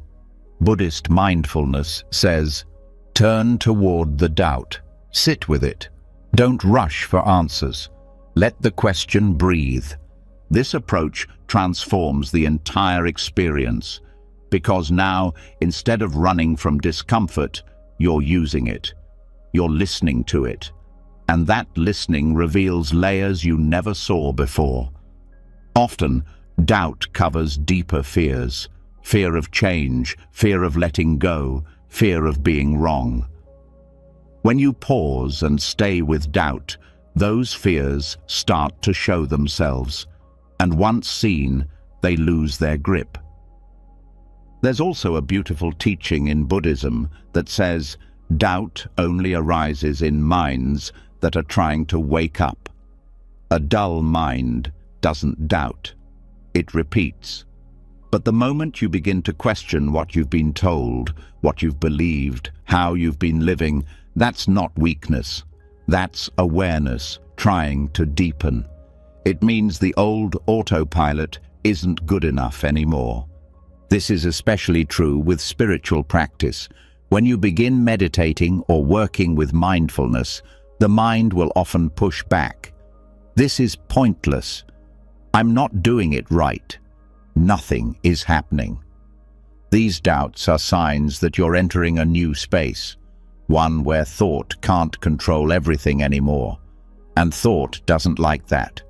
So it pushes doubt like a defense mechanism, not because you're failing, but because something deeper is being revealed. Here's where practice matters. The moment doubt arises, the instinct is to analyze, to go back into the head, trying to solve the doubt with more thought. But the invitation is to feel it instead. Let it sit in the body. Notice the tone of it. Is it heavy? Is it sharp? Is it dull? This moves you out of thinking and into sensing, and sensing reveals more truth than spiraling ever could. What you'll find is that doubt often has a rhythm. It starts with a trigger, a difficult moment, a pause in progress, a strong emotion. Then comes the thought, this isn't working. Then the body tenses. Then the spiral begins. Recognizing this sequence allows you to break it. You pause earlier. You see the thought not as fact, but as habit. You stay present instead of escaping into mental loops. That's where the transformation happens. Buddhism encourages this through inquiry practices. You don't just accept every thought. You ask, is this helpful? Is this kind? Is this true right now? Not with judgment, with curiosity. And that curiosity turns doubt into insight. It becomes the very thing that sharpens your awareness. Some of the greatest spiritual insights come through the doorway of doubt. You question something you were taught. You examine a belief you've carried for years. You realize it was never yours. Or maybe it was useful once, but now it holds you back. Doubt helped you see that. And by releasing what's no longer true, you make space for what is. Another way doubt becomes a teacher is by building resilience. If you can stay present with not knowing, if you can sit in the space between answers, you develop a quiet strength, a capacity to wait, to trust, to not collapse the question too soon. That's rare. Most people rush to fill the silence, but spiritual depth lives in that silence, and doubt teaches you how to live there. This doesn't mean you ignore all questioning. It means you stop treating questions like problems. You stop demanding instant resolution. You let doubt become a mirror, not a wall. A place to see more clearly, not a reason to shut down. And the more you practice this, the more your mind begins to trust the process. You start realizing, just because something feels uncertain doesn't mean it's wrong. It might mean it's real. You'll also notice that when you stop reacting to doubt, it often fades on its own. You don't need to answer it. You just need to not feed it. Doubt thrives on resistance, on fear, on the need to be certain. But when you meet it with patience, it begins to shift. It softens. And in that softening, insight appears, a deeper knowing, one that doesn't come from intellect, but from presence. This presence changes how you live. You stop needing constant reassurance. You stop looking for perfect clarity before taking a step. You begin moving through life with more trust, not because you know everything, but because you're okay not knowing everything. That's what real clarity feels like. Not perfect answers, but peaceful openness. And sometimes, doubt will return just when you think you've outgrown it. It might show up when you try something new, when you step out of an old identity, when you begin to speak or live more authentically. It shows up to ask, "Are you sure?" But now you don't panic. You say, "I don't need to be sure, I just need to stay present." And that response dissolves the fear behind the doubt. There's a story in the Buddhist tradition where even the Buddha himself faced Mara, the voice of doubt, again and again. Not just before enlightenment, but even afterward. And every time Mara came, the Buddha didn't fight. He didn't run. He said, "I see you, Mara. Come, let's have tea." That's the practice. Recognition without reaction. Presence without fear. So when doubt shows up in your own path, when your mind says, "This can't be right," or "You're not ready," or "This won't work," pause. Let the voice be heard, but don't bow to it. Don't run from it either. Just breathe, stay curious, and remember, this isn't the end of the path. This is the path. After learning how to work with doubt, not as a threat, but as a doorway into deeper truth, something even more subtle begins to rise to the surface. You start to realize that not all your thoughts even feel like yours. Some of them don't come from your own direct experience. They carry a different tone, a different pressure, a different kind of heaviness. And if you look closely, you'll notice something unsettling yet liberating. Some thoughts were never yours to begin with. They were implanted, passed down, inherited without permission, and now they're being exposed. Buddhism teaches that not all suffering comes from personal failure. Much of it comes from unconscious absorption. The mind doesn't exist in isolation. It absorbs from the environment, from family, school, religion, media, culture. It forms beliefs long before it knows how to question them. And those beliefs, once internalized, shape thought patterns so deeply that they become mistaken for truth. This is the trap of foreign constructs. They enter subtly through repetition. A child hears, "Don't be too loud. You should be more helpful. You always make things difficult." Those words repeat, they echo, and eventually they become internal rules. But whose rules are they? Where did they come from? Who benefited from them? And who would you be without them?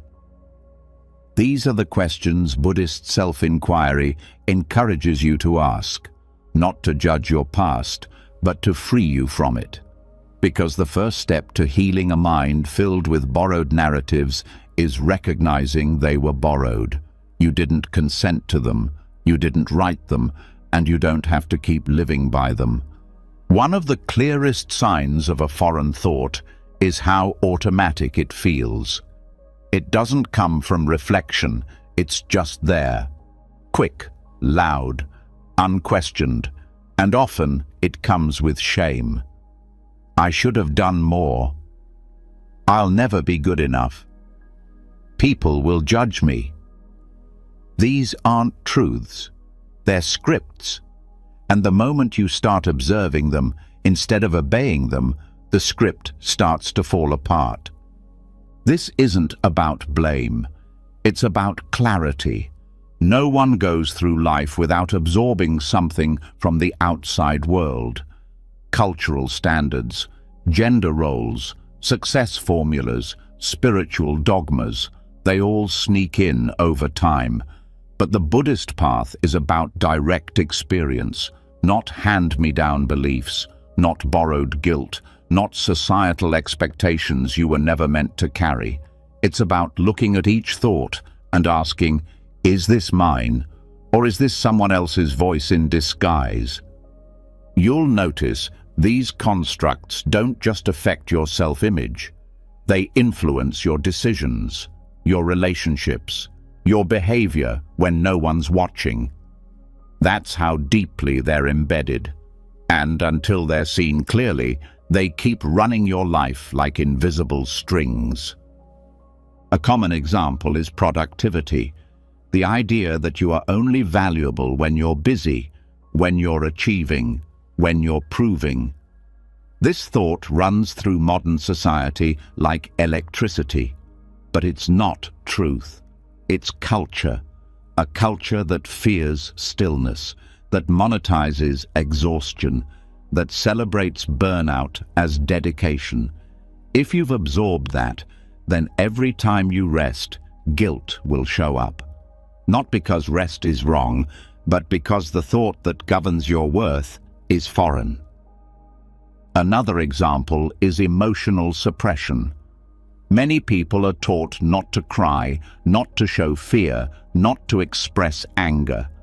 These aren't spiritual insights, they're cultural controls, designed to shape behavior, not to free the mind.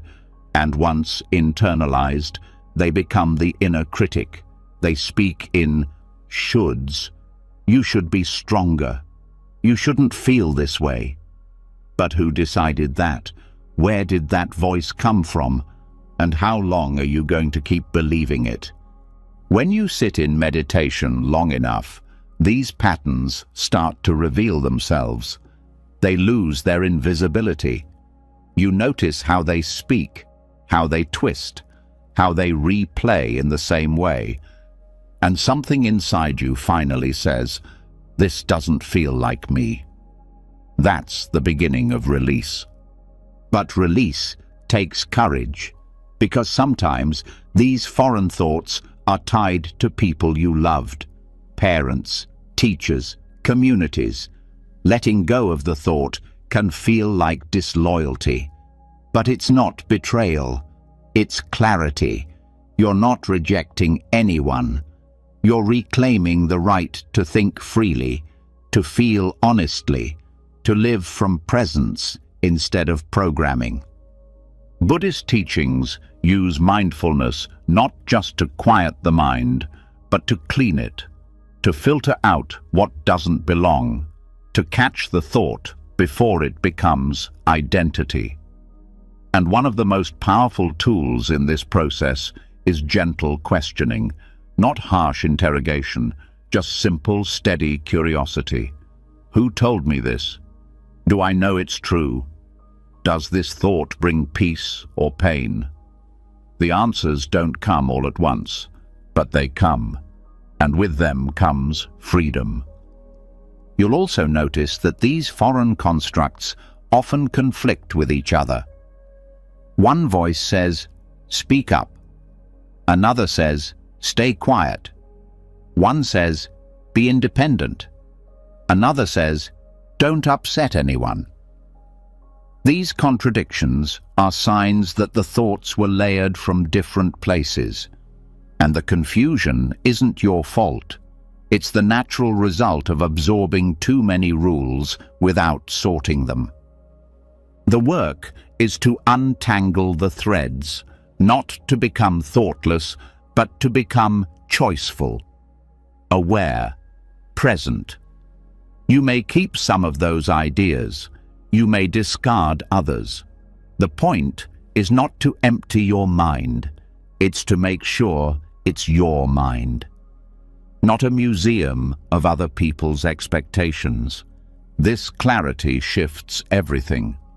Relationships become more honest. Work becomes more aligned. You stop trying to please ghosts. You stop reacting to imaginary judgment. You stop holding yourself to silent standards you never agreed to. And in that space, a more natural self begins to emerge. Not perfect, not polished, just real. And real is enough. You might notice these foreign thoughts show up strongest in moments of vulnerability. When you fail, when you rest, when you express emotion. That's when the voice says, "See, you're weak." But now you hear it clearly, and you answer it with presence. Not argument, just quiet awareness. You let the thought come. You see it. You don't obey, and you let it go. This doesn't mean you won't struggle. Some thoughts are deeply embedded, but every time you question them, every time you choose not to believe, you break the illusion a little more. You return to yourself a little more, and with time, the thoughts show up less. The silence stays longer. The clarity deepens. You begin to live more from direct experience, less from programming. You don't need a script to know who you are. You stop asking, "What should I do?" and start asking, "What's true right now?" That's the shift from borrowed identity to embodied presence, from social echo to inner knowing. So when the next thought arises that makes you feel small, unworthy, or afraid, pause, listen, ask, "Is this my voice, or is this someone else's belief trying to wear my face?" And if it doesn't belong, let it go. Not with force, with clarity, with compassion, with the quiet strength that comes from finally living in your own mind. Now that you've learned to recognize the thoughts that never belong to you, the ones shaped by culture, expectation, and inheritance, another question quietly starts to rise beneath the surface. If those weren't your true thoughts, then what is driving your inner world? What's fueling the restlessness, the pressure, the negativity that keeps resurfacing even in silence? The answer lies deeper than most people are willing to go. Because beneath all the noise sits something small, quiet, and powerful. A seed. And in Buddhism, that seed is craving. Most of the negativity you experience doesn't start with a thought. It starts with desire. Not always the loud kind, the craving for money, status, or validation, but the subtle kind, the kind that hides, the kind you barely notice, a wish for things to be different, a need for people to see you a certain way, an ache to finally feel at peace. These are the invisible seeds. They don't shout, they whisper, and over time, they shape the way your mind moves. This is one of the deepest insights in Buddhist psychology, that negative thinking often grows not from life's events, but from the tension between how life is and how you secretly wish it would be. Every unexamined desire creates a quiet resistance, and that resistance turns into emotion, into judgment, into stress, not because something's wrong, but because something inside you is holding on. The mind isn't wrong for desiring. It's wired that way. It wants what feels good. It avoids what feels bad. But when you don't see that clearly, when you aren't aware of what's driving your thoughts, you start blaming the surface. You think the problem is your boss, or your body, or your past. But often, the real source is the desire beneath it, the invisible wanting that says, things should be different than they are. And that small sentence, when left unexamined, becomes a lifetime of struggle. There's nothing wrong with wanting. That's not the message here. But Buddhism points to a specific kind of desire, the clinging kind, the desire that doesn't just hope, but attaches. That says, I need this to be happy. That's the root of suffering. Because the moment your peace depends on something outside of you, you've handed away your freedom. This craving often hides in plain sight. You feel irritated, but you don't know why. You feel tense, but there's no crisis. You feel envious, but don't admit it. And when you trace it back, you find a quiet expectation. I should be further along. They should treat me better. Life should feel easier. These are not just complaints, they are seeds, and until they are seen clearly, they will keep growing into thought patterns that sabotage your inner peace. Meditation is where these patterns start to reveal themselves. You sit, you breathe, you try to rest, and then discomfort rises. Boredom, agitation, the mind wants to escape, and if you look closer, you find the seed, the desire to feel a certain way, the wish for peace right now. And when it doesn't happen, negativity takes its place. This is how craving works. It promises relief, but when unmet, it poisons the present. What makes this so tricky is that most of these desires are unconscious. You don't wake up thinking, today I want to be admired, but the moment you're ignored, something inside tightens. That's how you know the desire was there all along. The suffering reveals the seed, and Buddhist awareness helps you go beneath the reaction to find what was planted. This awareness doesn't judge the desire, it just sees it. And in that seeing, something loosens. You realize that wanting approval is human, but attaching your worth to it is suffering. You see that wishing for love is natural, but expecting it to arrive in one specific way creates pain. You notice that hoping for comfort is okay, but believing you must be comfortable all the time traps you. One of the most powerful ways to uncover hidden desires is to watch your reactions. Every time you feel frustration, ask, what was I hoping for? When jealousy arises, ask, what do I feel I'm missing?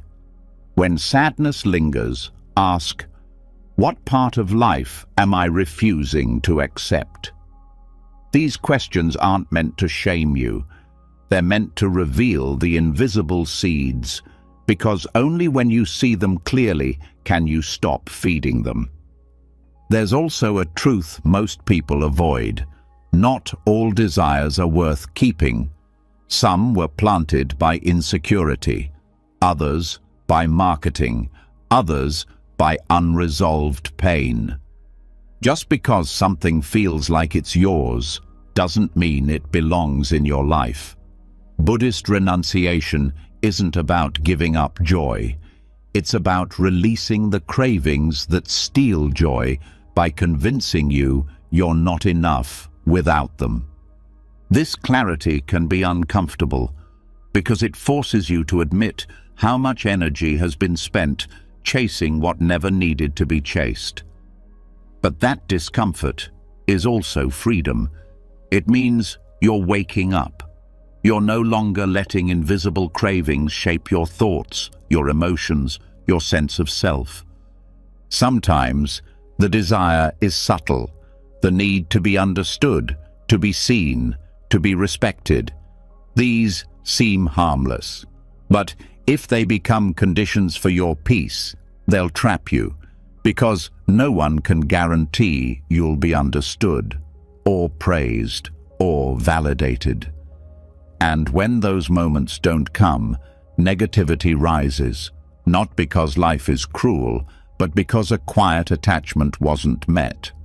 The goal isn't to stop feeling, it's to stop building your identity around unmet needs.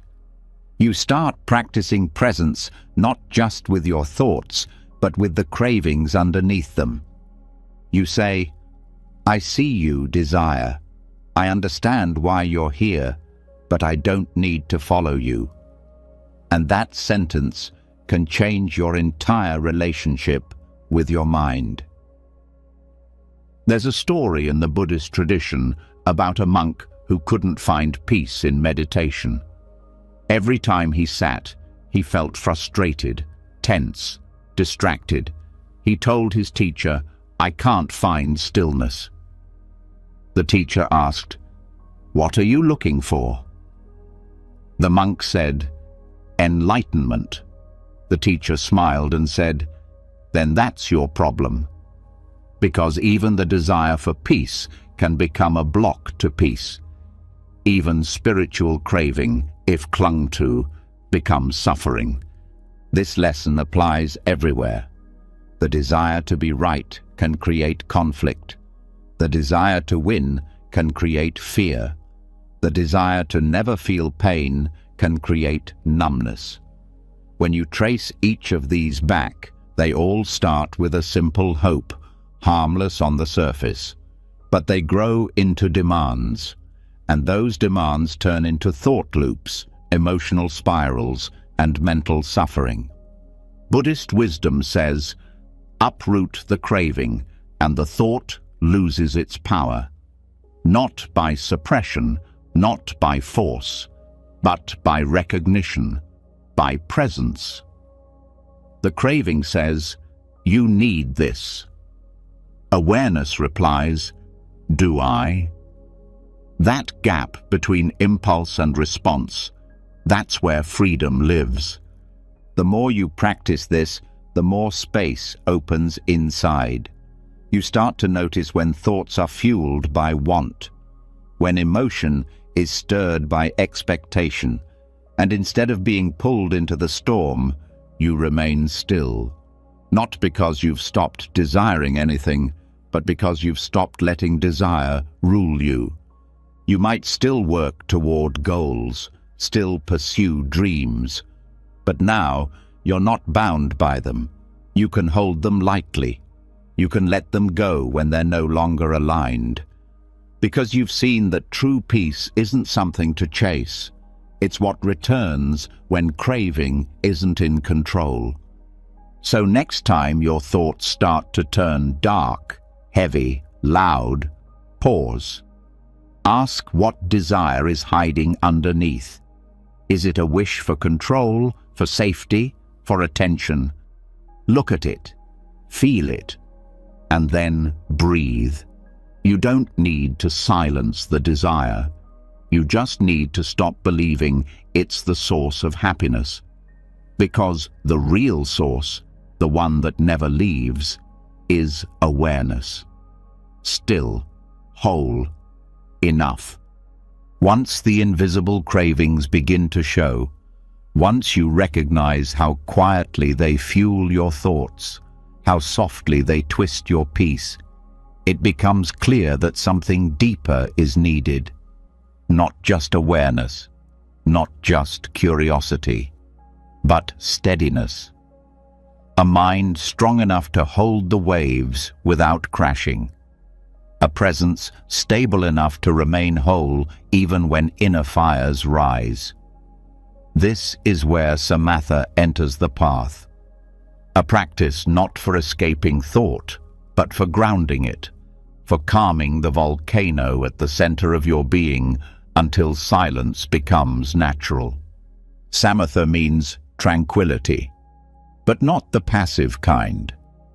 It's a cultivated stillness, one that comes from training the mind to rest on one object so fully that all mental noise begins to fade. Not because it's been pushed away, but because the mind no longer feeds it. When practiced with patience, samatha doesn't just reduce negativity. It creates the kind of inner calm that makes negative thoughts irrelevant. The practice begins with a simple focus, often the breath. Not because the breath is magical, but because it's constant. It's always here, always moving, always inviting you back. And as you return to it again and again, something in you begins to shift. You start to notice the space between distractions, the pauses between thoughts, and slowly those spaces grow. But samatha is not about stopping thought. It's about stopping scattering. The mind, left untrained, jumps from one thing to another endlessly. It's pulled by memory, by craving, by fear, by noise. And every pull adds fuel to the emotional fire. Samatha interrupts that.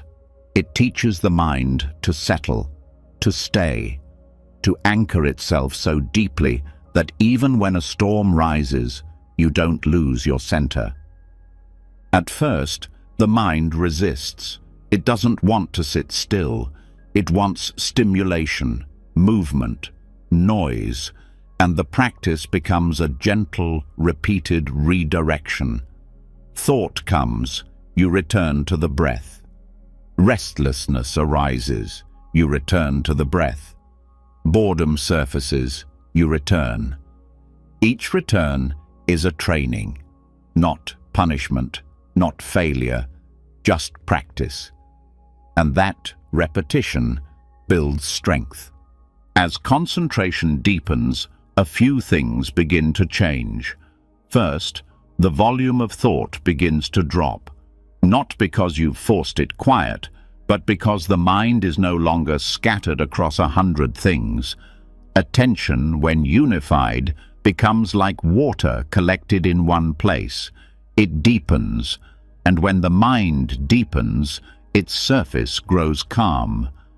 This calm isn't fragile. It doesn't depend on perfect conditions. It's a quiet you carry with you, even in noise, even in challenge. Because the mind has learned how to rest, how to center itself, how to return to the breath, not just in meditation, but in life. The second change is clarity. As the mind quiets, your awareness sharpens. You begin to see thoughts before they fully form. You catch irritation in the chest before it becomes anger. You notice fear as sensation, not story. This awareness becomes your shield, not a wall, but a lens. You see clearly without being overwhelmed. You meet emotion without drowning in it. And then there's the most profound change. You start to experience peace without needing reason. Not because something external happened, not because a problem got solved, but because the mind, trained and still, reveals its natural state. That state isn't chaos. It's calm. Chaos comes from agitation. Calm comes from resting deeply. And samatha is the path to that resting. But this isn't a shortcut. It's not flashy. It requires patience, discipline, a willingness to return again and again. And yet, it's simple. You're not trying to achieve anything. You're just practicing presence with the breath, with sensation, with this moment. No expectation, no goal, just the repeated act of stillness. Over time, this practice doesn't just quiet the mind, it transforms your relationship with yourself. The negative thoughts that used to feel overwhelming now seem distant. The emotional spirals lose momentum. You begin to respond instead of react. You begin to live from a deeper place. Not because you've changed everything, but because you've anchored yourself below the noise. This anchoring is what calms the inner volcano. That place inside that erupts with fear, with judgment, with doubt. Samatha doesn't silence the volcano by suppression. It cools it by creating space, by lowering heat through presence. Each breath is like water poured into the fire. Not aggressively, just consistently. And over time, the fire softens. The eruptions become fewer. The heat turns to warmth. The ground becomes stable. What's beautiful about Samatha is that it asks nothing extraordinary of you. No special beliefs, no rituals, just attention, just returning, just choosing again and again to stay. And in that staying, the most extraordinary change begins. You realize you don't need to escape your mind to find peace. You just need to train it to rest. This practice also travels with you. It moves from the cushion into your day. You're at work and the stress rises. Return to breath. You're in conflict and the heart races. Return.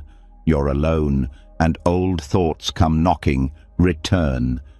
Each moment becomes a chance to choose calm over chaos, to stay when the mind wants to run, to soften when the world gets loud. And what grows from that is trust. Not just in the practice, but in yourself. You begin to trust your own awareness, your own ability to hold discomfort, to stay through difficulty, to return to calm not as a reaction, but as a choice. That's what changes everything. Because when peace is a choice, negativity loses its control. There's a saying in the Buddhist texts, "The mind, once tamed, brings happiness greater than any external pleasure."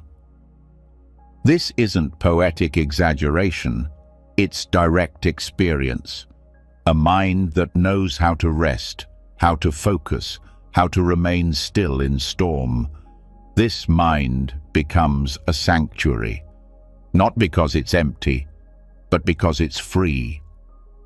So, tonight, if the mind feels wild, if thoughts feel heavy, if your emotions begin to flare, don't run, don't chase them, don't fight, just breathe. Just return. One inhale, one exhale. Let the fire burn if it must. You don't need to stop it. You just need to sit beside it. And with time, the fire will quiet, not because you controlled it, but because you stopped feeding it. That's the heart of Samatha.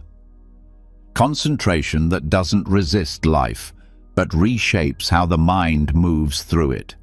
So once the mind has been calmed through Samatha, once you've felt the stillness grow strong enough to hold even your most intense emotions, something unexpected may happen. A thought slips through the silence, something sharp or uninvited, and almost instantly the instinct returns. Fix it, analyze it, replace it, solve it. It's a reflex so familiar that it feels natural. But in the Buddhist path, this is exactly where the deeper trap begins. Because sometimes the very effort to fix the mind is what keeps it from being free. There's a difference between awareness and intervention. Awareness sees. Intervention judges. Awareness observes. Intervention interferes. And when thought arises, especially if it's negative or confusing, most people jump to strategy. I need to think a better thought. I have to stop thinking like this. How can I fix this problem in my head?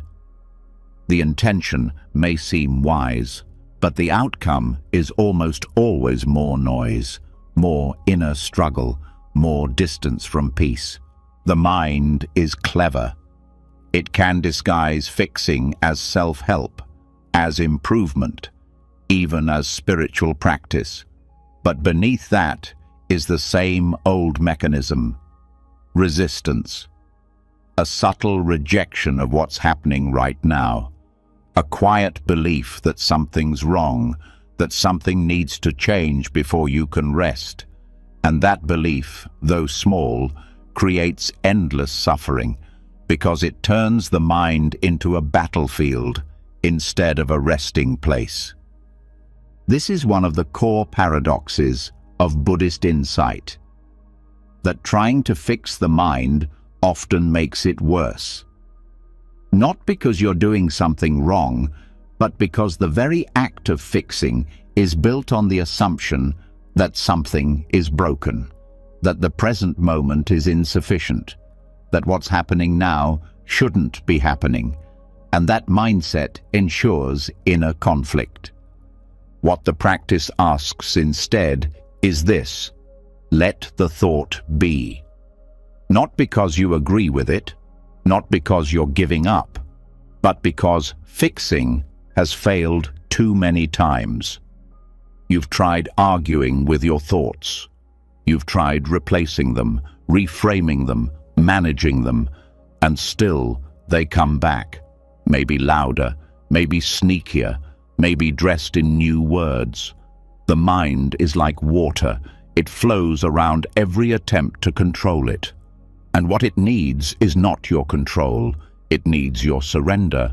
Surrender doesn't mean collapse. It means giving up the fight.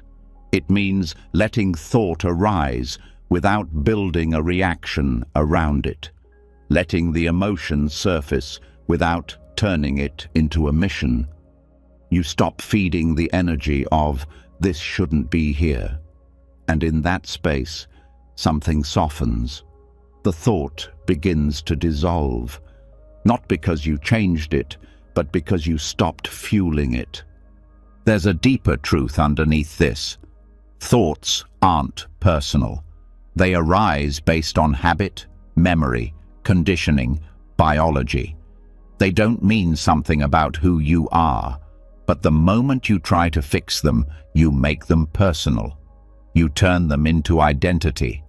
"I need to fix this" becomes "this thought is a problem and I am the one causing it." That's where the spiral begins. Instead of trying to fix, Buddhist practice teaches us to rest in observation. The thought appears and you note it. Thinking. The emotion rises and you say, feeling. No storyline, no analysis, no judgment, just clear seeing. And the clarity itself becomes the healing. You don't need to change the content of the mind. You need to stop being controlled by it. This shift changes everything, because now even painful thoughts lose their grip. You don't need to solve them. You just watch them. They lose their urgency, their edge. They pass like clouds instead of becoming storms. And even if they stay for a while, you're no longer tense around them. That's what freedom feels like. Not the absence of thought, but the absence of struggle. There's a kind of peace that only arrives when you stop trying to create it. It shows up when the mind is no longer being pushed or pulled, and you'll know you're getting close when even the most uncomfortable thoughts feel spacious. When you can sit with them, breathe with them, and not feel the need to chase them away. That's not defeat, that's mastery. A lot of people confuse effort with progress.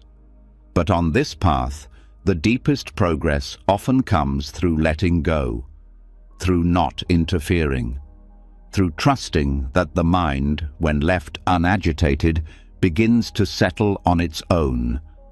That awareness, not action, is what brings transformation.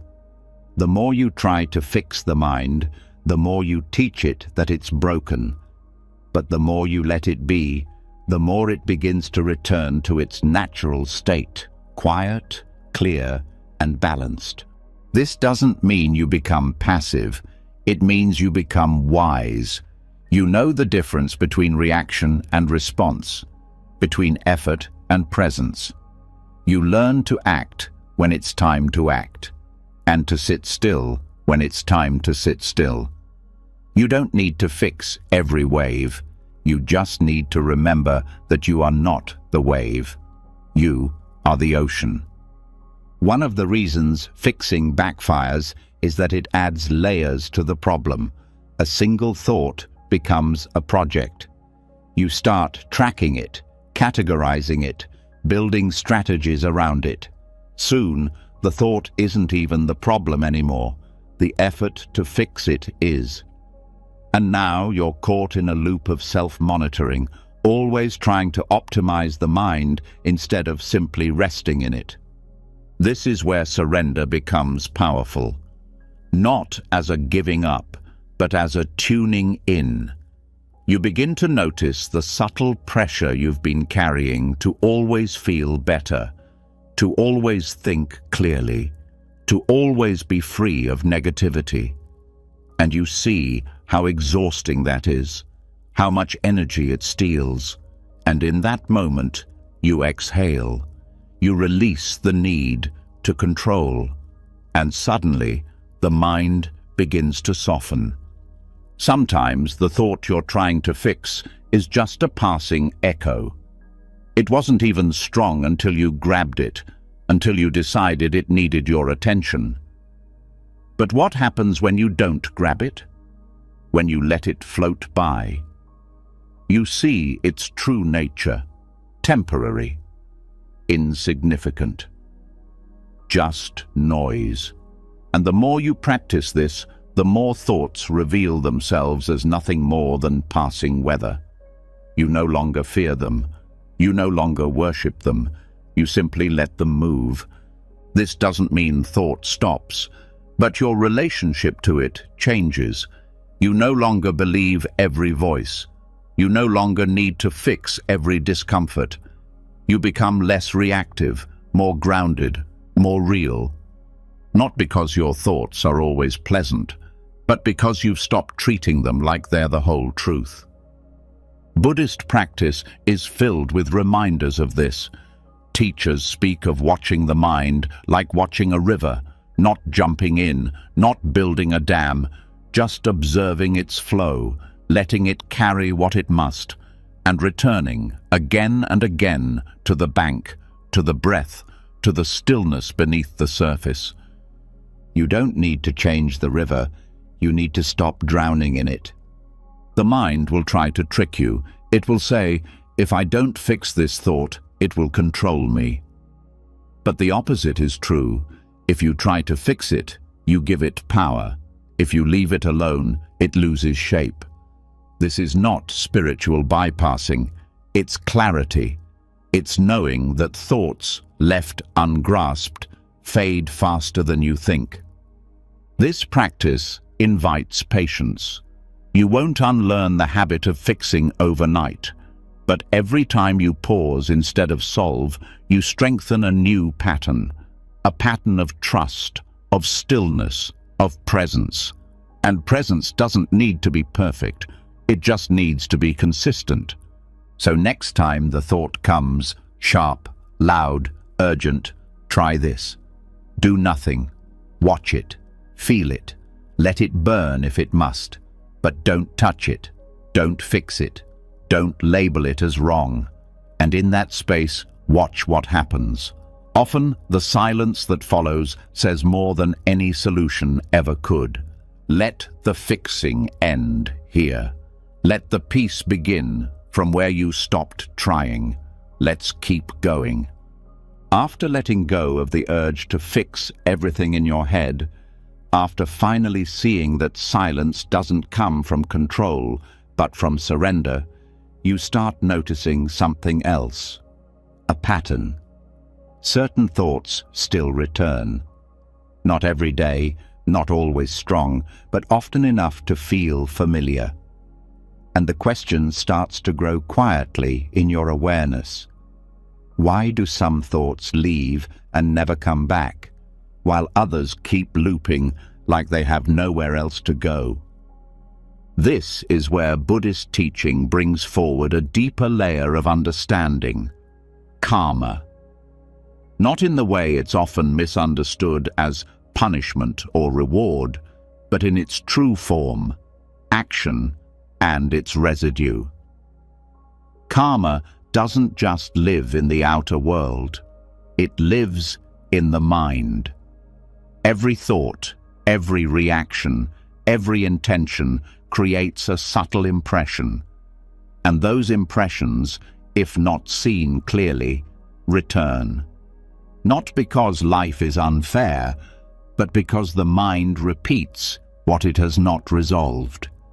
When you think a thought with strong emotion, whether it's fear, guilt, craving, or resistance, it leaves a mark. That mark doesn't disappear just because you ignore it. It stays, quietly shaping the conditions for the same thought to reappear later.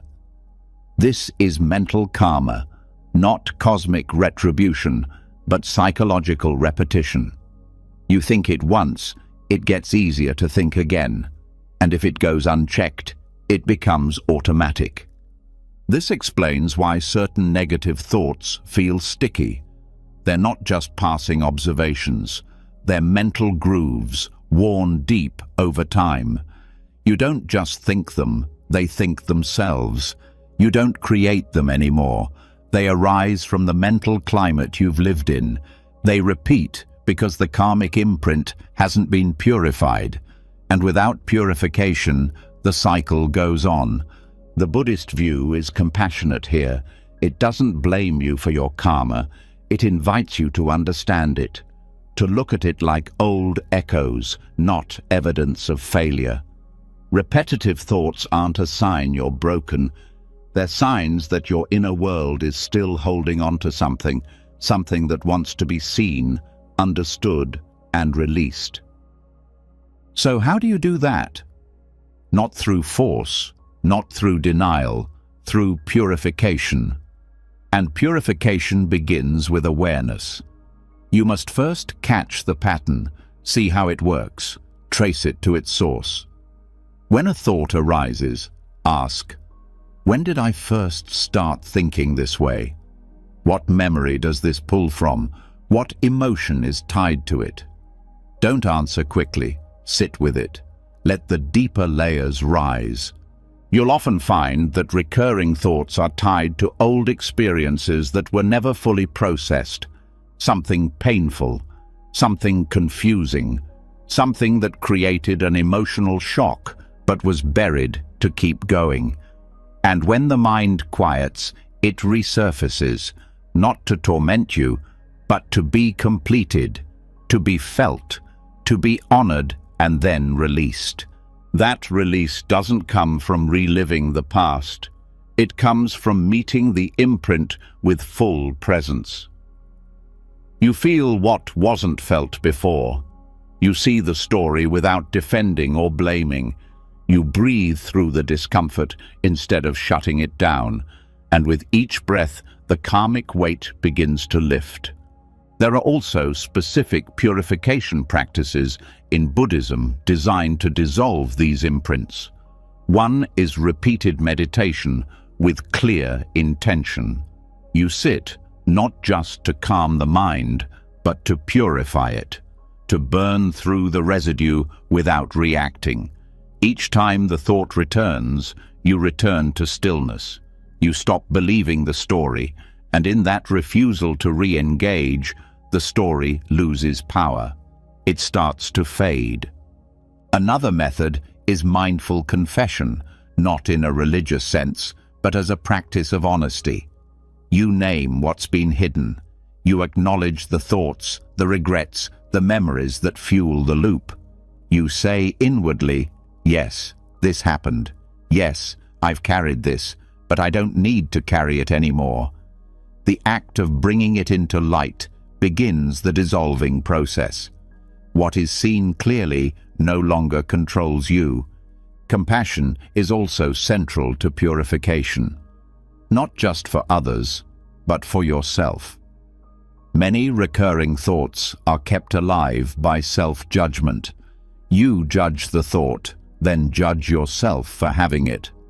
That double layer creates a karmic echo chamber. But when you respond to the thought with compassion, this is painful and it's okay, the judgment drops. And when judgment drops, the loop weakens. Chanting and mantra recitation are another form of purification. They focus the mind, shift the emotional tone, and generate a new mental rhythm. It's not about magical words. It's about repetition that builds new imprints, imprints of stillness, of clarity, of peace. Over time, these replace the old ones, like replacing a worn path through a field with a new one that leads somewhere better. And perhaps the most profound form of purification is forgiveness. Not always for someone else. Sometimes just for yourself. You forgive the version of you that reacted, that got lost in negativity, that didn't know better. You stop punishing yourself with repeated thought. You say, "That was then, this is now." And each time you say it, you loosen the bond between past and present. The reason this works isn't mystical. It's practical. Forgiveness changes the emotional charge. It removes the fuel that keeps the thought alive.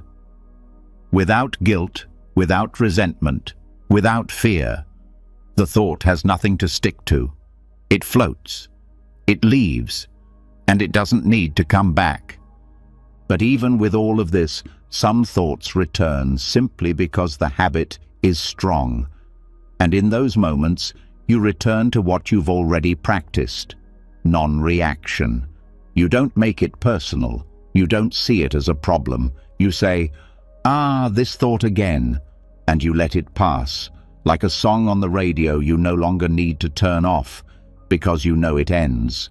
The more you do this, the more spacious the mind becomes. Not because you've silenced every thought, but because the thoughts no longer find anything to grab. The karmic residue weakens. The loops break. You become less identified with the past, less defined by old stories. You begin to think freely, not from fear, not from habit, from clarity. You'll start noticing the difference between a fresh thought and a karmic echo. Fresh thoughts feel light, responsive, aligned with the moment. Echoes feel stale, heavy, and emotionally charged.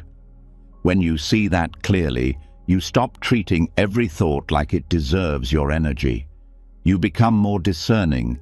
You listen, but you don't absorb. This doesn't mean you'll never feel pain again, but it means pain doesn't stay when it's not being fed.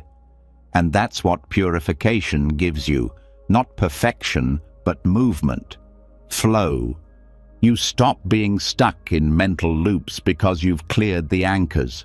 So the next time a thought returns, for the 10th, 20th, 100th time, pause. Don't resist. Don't react. Ask gently, "What haven't I seen yet?" And then sit, not with expectation, with presence. Let the imprint rise. Let the emotion move. And let the thought complete itself, finally, without your interference. Because karma isn't your enemy, it's your teacher. And once the lesson is learned, the thought doesn't need to return. So after sitting with the roots of mental karma, after watching how repetitive thoughts are often held in place by old imprints, unresolved emotion, and internal resistance, there comes a quiet shift. Not everything needs to be released by force. Not every thought needs to be untangled, analyzed, or purified through pain. Sometimes a different relationship is enough. Not rejection, not agreement, just openness. This is where Buddhist wisdom offers something beautifully simple. Treat thoughts like guests. The practice is called hospitable awareness, and it means this: when a thought arises, welcome it. Not because you want it to stay, not because you believe it, but because fighting it keeps it alive, and ignoring it gives it weight. But hosting it gives it space, and in space, it naturally dissolves. This approach changes everything, because the moment you stop tightening around thought, the energy of thought changes. It loses its urgency. It stops being a threat. And even the most difficult inner voices begin to soften, not because you fix them, but because you finally let them be. Think about what happens when someone knocks on your door. If you slam the door in their face, tension rises. If you pull them in and panic, you lose your ground. But if you open the door, offer a seat, pour tea, and stay calm, something settles. The guest doesn't stay forever. They're seen, acknowledged, and eventually they leave. That's how you treat thought. Buddhist texts have long pointed to this. Thoughts are not the enemy. They are visitors. Some loud, some quiet, some beautiful, others messy, but all of them passing. The mistake is thinking they are permanent, that they must be controlled, or that they define who you are. But a guest is not the homeowner, and a thought is not the mind. Hospitable awareness is not passive. It's deeply attentive. You stay aware of what enters. You remain present, but you don't become the thought. You don't grip it, and you don't push it away. You create space without attachment, and that space is healing. The mind becomes safer when it's not treated like a battlefield. When thoughts are no longer met with fear, they lose the power to dominate. Anxiety may still visit. Doubt may come. Shame might knock on the door. But now, instead of reacting, you greet them. You say, "Ah, you're here again." You breathe, you watch, and they move on. What's beautiful about this practice is how immediate its effects can be. You may have spent years trying to change your thinking, using tools, strategies, affirmations, mantras, and yet, sometimes, the simplest gesture, just letting the thought sit beside you, creates more peace than any technique. That's because most suffering isn't caused by thought itself. It's caused by the resistance to thought. The mental tension that says, "This shouldn't be happening." But when you remove that tension, what's left is just experience. A moment, a flicker, a breath. Some thoughts return often. They feel like familiar guests who never know when to leave. But even these lose their power when hosted with equanimity.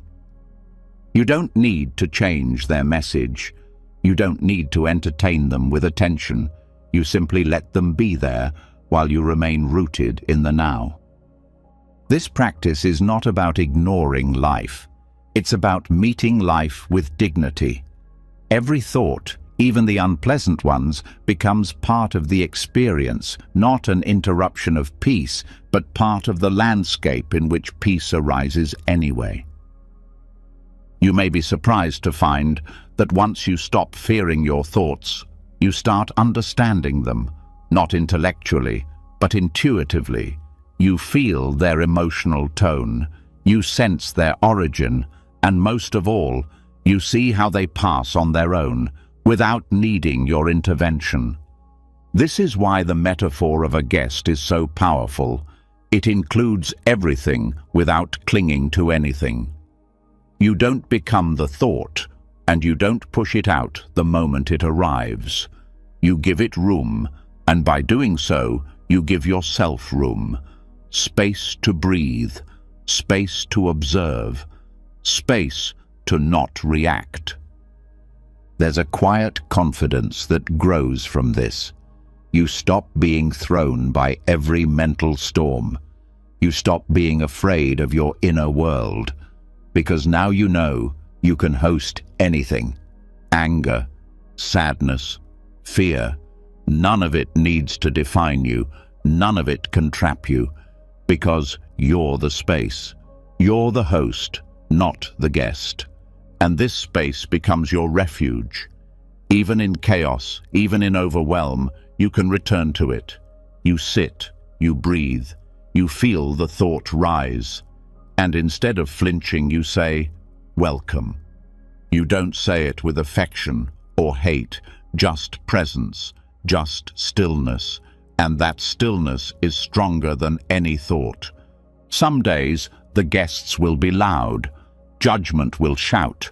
Memory will ache. Craving will demand. But the space remains, and that space is not cold or indifferent. It's kind. It knows that every guest has their reason for arriving, even the painful ones. They're carrying a message, a need, a leftover impression. And once heard, not believed, not obeyed, just heard, they can go. You'll also start to notice the pattern. Thoughts that are resisted return stronger. Thoughts that are chased become faster. But thoughts that are welcomed lose urgency. They fade like smoke without wind, and your energy remains intact. This kind of awareness doesn't mean you become detached from life. It means you become present within it. You can feel emotion without being taken over. You can remember pain without reliving it. You can plan for the future without obsessing. Because every thought has space to arrive, and more importantly, space to leave. You may even find humor in your mind. A thought appears, ridiculous, dramatic, out of nowhere, and instead of spiraling, you smile. There it goes again. Not mockery, just lightness. Because you've learned the secret. Most thoughts don't need your seriousness. They just need your space. This changes how you relate to other people too. You become more patient, more open. Because if you can host your own inner chaos with grace, you can host theirs too. You can listen without reacting. You can stay grounded even when others cannot. Your mind becomes a training ground for real compassion. In time, the whole practice becomes second nature. You feel a thought arrive, and you make space. You don't tighten, you don't follow. You just host it lightly, like wind passing through an open window. No resistance, no grip, just flow. And the more you do this, the more peace stays with you. Not because the guests stopped coming, but because you stopped closing the door in fear. So when the next thought knocks, let it in. Offer it presence, not analysis. Let it sit without telling you what to do. Let it leave without demanding it stay.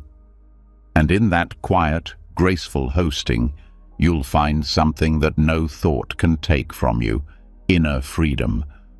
So, after learning to host thoughts with openness, after realizing that even pain can pass through without damaging your peace, there's an even deeper practice that brings compassion into the heart of suffering. Because sometimes, simply witnessing isn't enough. Sometimes what rises isn't just a guest to host, but a wound that needs care. This is where Tonglen enters, a practice that doesn't push suffering away, but breathes it in. a radical act of inner transformation where pain becomes the doorway to love. Tonglen means giving and receiving, but not in the usual sense. It means breathing in the pain of yourself and others and breathing out relief. It means not turning from discomfort, but meeting it with compassion so strong it begins to change its shape. This may sound impossible. Why would you want to breathe in pain? But here's the secret. When you stop resisting pain and start embracing it with an open heart, it softens, not just for you, but for everyone it touches. Most people are trained to avoid discomfort, to fix it, numb it, distract from it. But avoidance doesn't heal, it hides, and what hides grows heavier.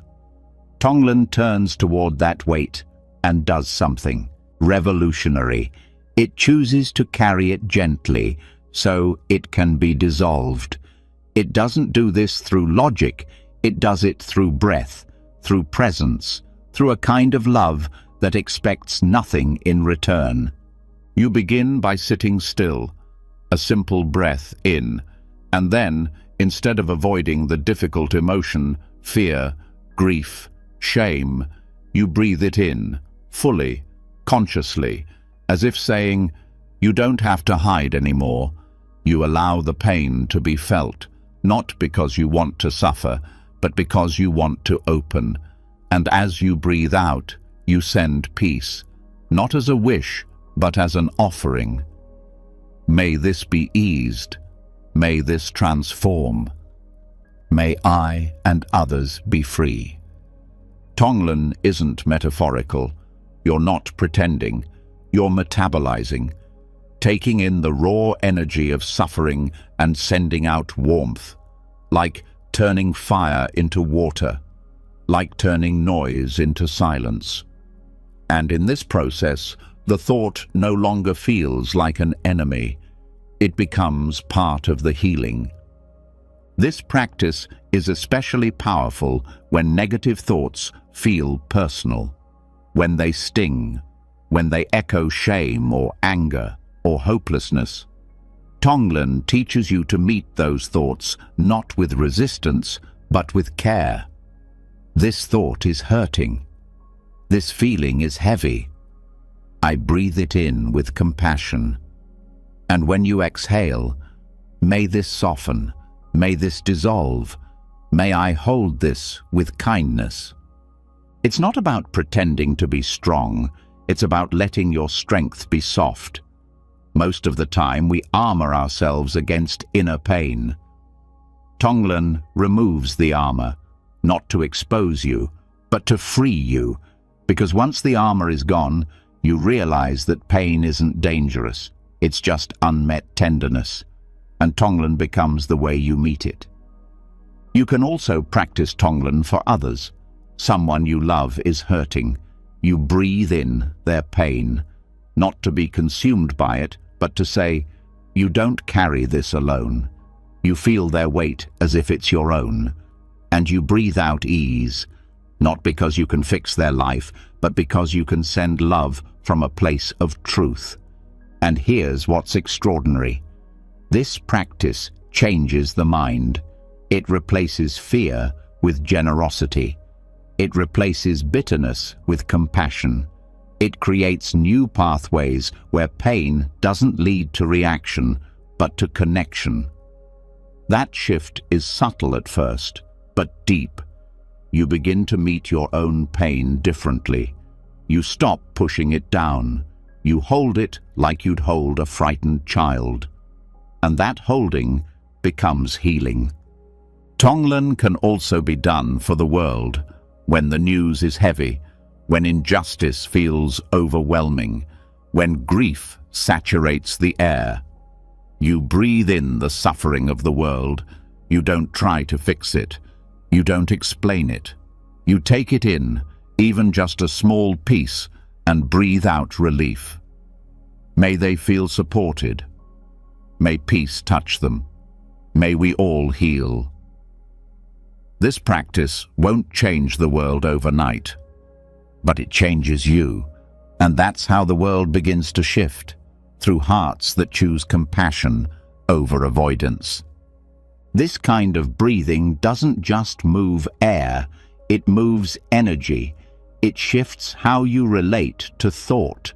Suddenly, the negative voice in your mind isn't a threat, it's a signal, a call for kindness. And instead of spiraling, you breathe. You don't push it away, you receive it, you give it space, and you respond with love. Some days, the pain might feel too sharp, the thought too loud. That's okay. Tonglen never asks you to force anything. If you can't breathe it in fully, breathe around it. If you can't send peace, send silence. The intention is enough. The practice is gentle. It meets you where you are. And as you keep doing it, you'll notice something beautiful. The fear that used to grip you, it softens. The shame that once paralyzed you, it loosens.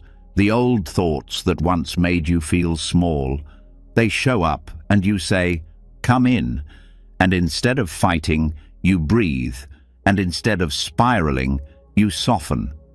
This is the medicine Tonglen offers. Not escape, but presence that heals. You can practice it anywhere. In silence, in a crowd, in a moment of tension. You feel the constriction rise, you breathe it in, not to absorb it, but to embrace it, and you breathe out whatever the moment needs. Calm, love, lightness. You become a vessel of healing for yourself, for others, for the spaces around you. And over time, your mind becomes more than a container of thoughts. It becomes a place of transformation, a sacred fire that takes pain and turns it into peace, a place where no thought is too dark to be welcomed, where no emotion is too heavy to be held. That's what Tonglen reveals, that your heart is large enough to carry even the deepest suffering and still give something back. So tonight, if something rises, something difficult, something tight, something unresolved, try this. Breathe it in, not with fear, with care, and breathe out something lighter, not with effort, with love. Let this be your offering to yourself. Let this be the start of softening. So, after learning how to breathe through pain, after seeing how compassion can melt suffering without needing to resist it, another door begins to open. A quiet but powerful question rises beneath the practice. If thoughts come and go, if emotions rise and pass, if even pain transforms through awareness, then who is the one all of this is happening to? What is this I that keeps trying to hold it all together? And the answer that begins to reveal itself isn't just surprising, it's freeing. The self that suffers, the one that feels broken, afraid, and constantly not enough, isn't solid. It isn't fixed. It isn't even fully real. And when this is seen clearly, something profound happens. Mental suffering begins to disappear. This isn't philosophy, it's insight. Buddhism doesn't tell you that you don't exist. It shows you that the version of you that you've been identifying with, the one built from stories, thoughts, memories, labels, is a mental construction, a concept, a bundle of patterns mistaken for a person. And this mistaken identity is where most suffering begins. Because when you believe you are the thoughts in your mind, then every negative thought feels like a personal attack. When you believe you are your emotions, then every sadness feels like a defect. When you believe you are your past, then every memory becomes a trap. But when you begin to see that there is no fixed self behind any of it, only change, only process, only awareness, then the weight starts to lift. This realization is not cold or abstract, it's deeply peaceful, because when the self disappears, so does the pressure to fix it, to defend it, to prove it. Most of the tension people carry, trying to be someone, trying to improve someone, trying to fix someone, is built on the belief that this someone is real and fragile. But Buddhism shows that what you've been protecting is a shadow. What you've been improving is a story. When you sit in silence long enough, this becomes more than an idea. You start noticing that every time you look for a self, you find only sensations, thoughts, emotions, no core, no center, just movement, just activity. And yet, awareness sees all of it, unchanging, uninvolved.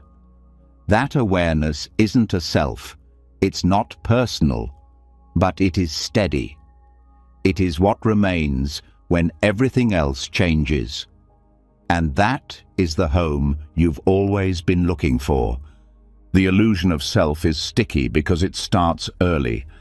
From childhood, you're taught you are this, you are not that. You're given a name, a role, a list of qualities. Over time, these solidify into identity. I am anxious. I am not good enough. I am always this way.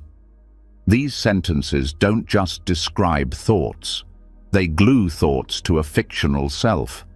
And once that glue is applied, every experience becomes personal. This is why negative thinking feels so painful.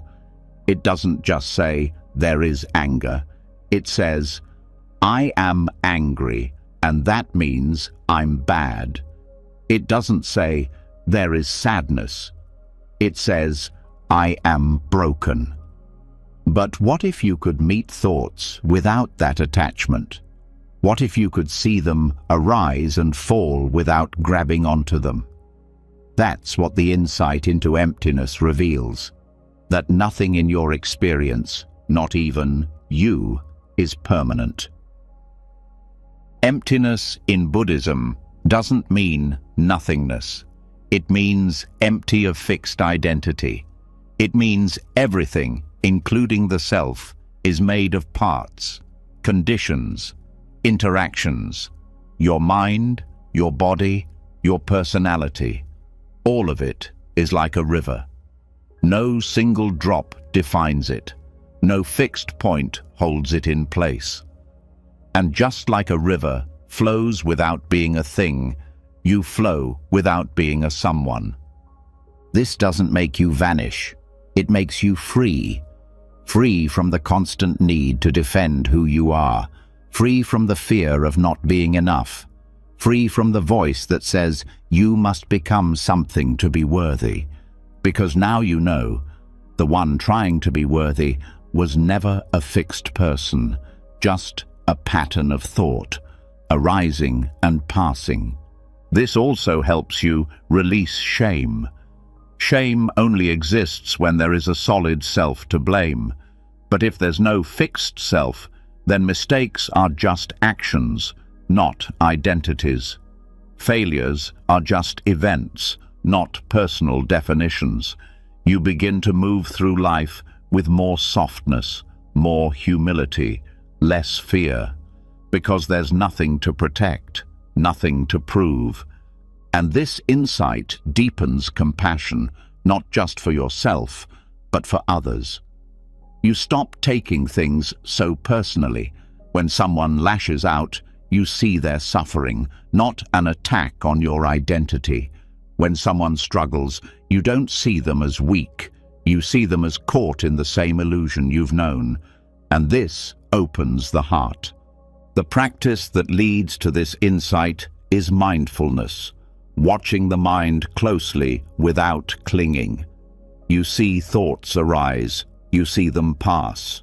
You ask, who is this happening to? and you wait. And what you find is not a self, but space, openness, stillness. That space is your true refuge, not the person you think you are, but the awareness that never comes or goes. This realization doesn't make you passive, it makes you wise. You still have a body, a mind, a personality. You still have responsibilities, but you don't mistake any of it for a fixed me. You live lightly, you respond freely, you hold yourself and others more gently. There's a kind of joy that arises here, a joy not dependent on success or validation or image. It's the joy of being nobody in particular, the joy of not having to live up to a story, the joy of meeting each moment fresh without dragging the past behind you. You begin to feel what Buddhists call liberation, not a dramatic escape, but a quiet freedom from the prison of me, a freedom from the need to win or to be right or to be admired, because you've seen that all of those are games played by a self that was never real. You might still forget. The self is persistent. It reappears in thoughts, in reactions, in the voice that says, "You're not doing this right." But now you know that voice isn't truth, it's habit, and you don't have to listen. You return to awareness. You feel the breath. You rest in the space beneath identity, and the self disappears again, not through effort, but through insight. This doesn't make life empty, it makes life full, because now you can meet the world without filters, without fear, without needing to protect your image. You can be present, awake, free. So the next time a thought rises and tries to tell you who you are, pause, breathe, ask, is this thought real or is it just passing? And when the answer comes, let it go. Return to what doesn't pass, the stillness, the openness, the space where nothing is fixed and everything is possible.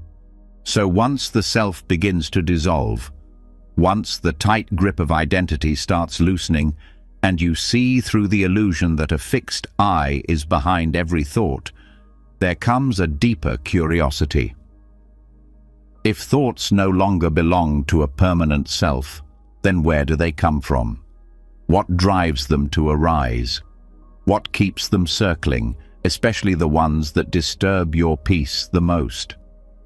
The answer in Buddhism lies in something ancient and practical, the 5 hindrances. These are not just obstacles to meditation. They are the hidden engines behind most repetitive, negative thought patterns. And when you learn to see them clearly, they lose their grip. The 5 hindrances, desire, ill will, sloth, restlessness, and doubt, are like the background programs running inside the mind. You might not see them directly, but they power the thoughts you can't seem to escape. They aren't bad in a moral sense, but they are heavy, sticky, persistent. They create emotional weight, narrow perspective, and feed the illusion that something is wrong, either with you or with life.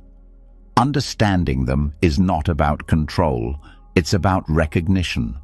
And recognition is the first step to release.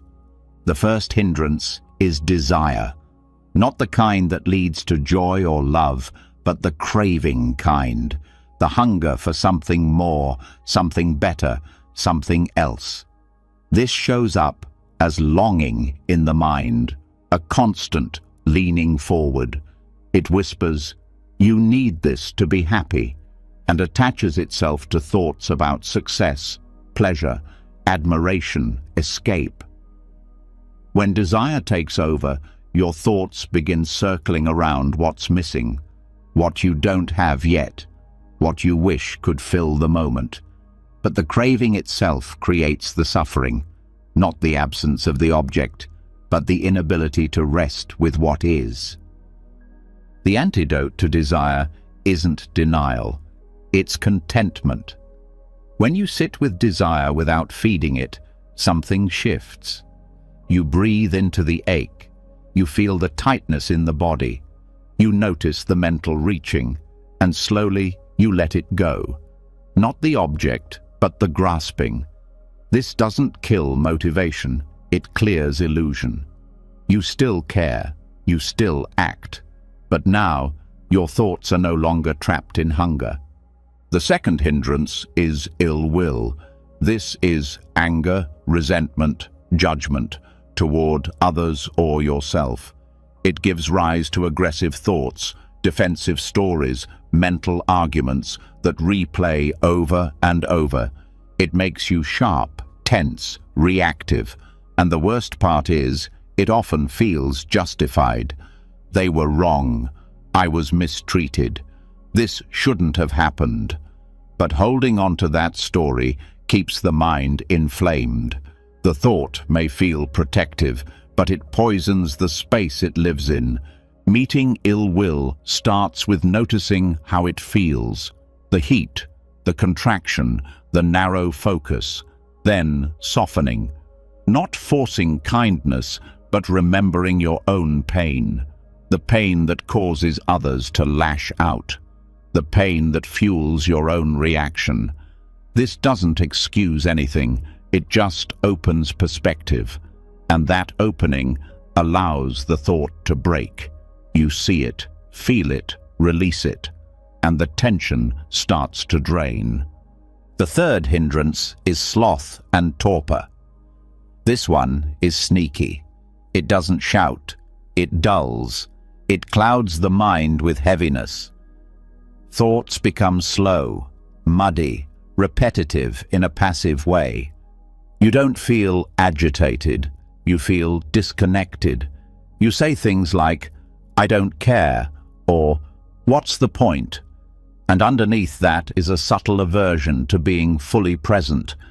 It's not sleepiness, it's a turning away from experience. The way out of this fog is not forcing energy, it's rekindling interest. Bringing attention to something simple, the breath, the weight of the body, a sound. You anchor yourself in now, not with pressure, but with warmth. Slowly, the dullness lifts, light returns. Thoughts gain clarity, not because you made them sharper, but because you reconnected to aliveness. The fourth hindrance is restlessness. This is the mind that won't stop moving, that jumps from one thought to the next, searching, scanning, planning, worrying. It often masks itself as productivity, but underneath is anxiety.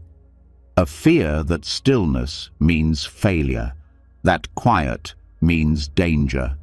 So the mind races to stay ahead. To work with restlessness, you don't chase the thoughts. You sit still.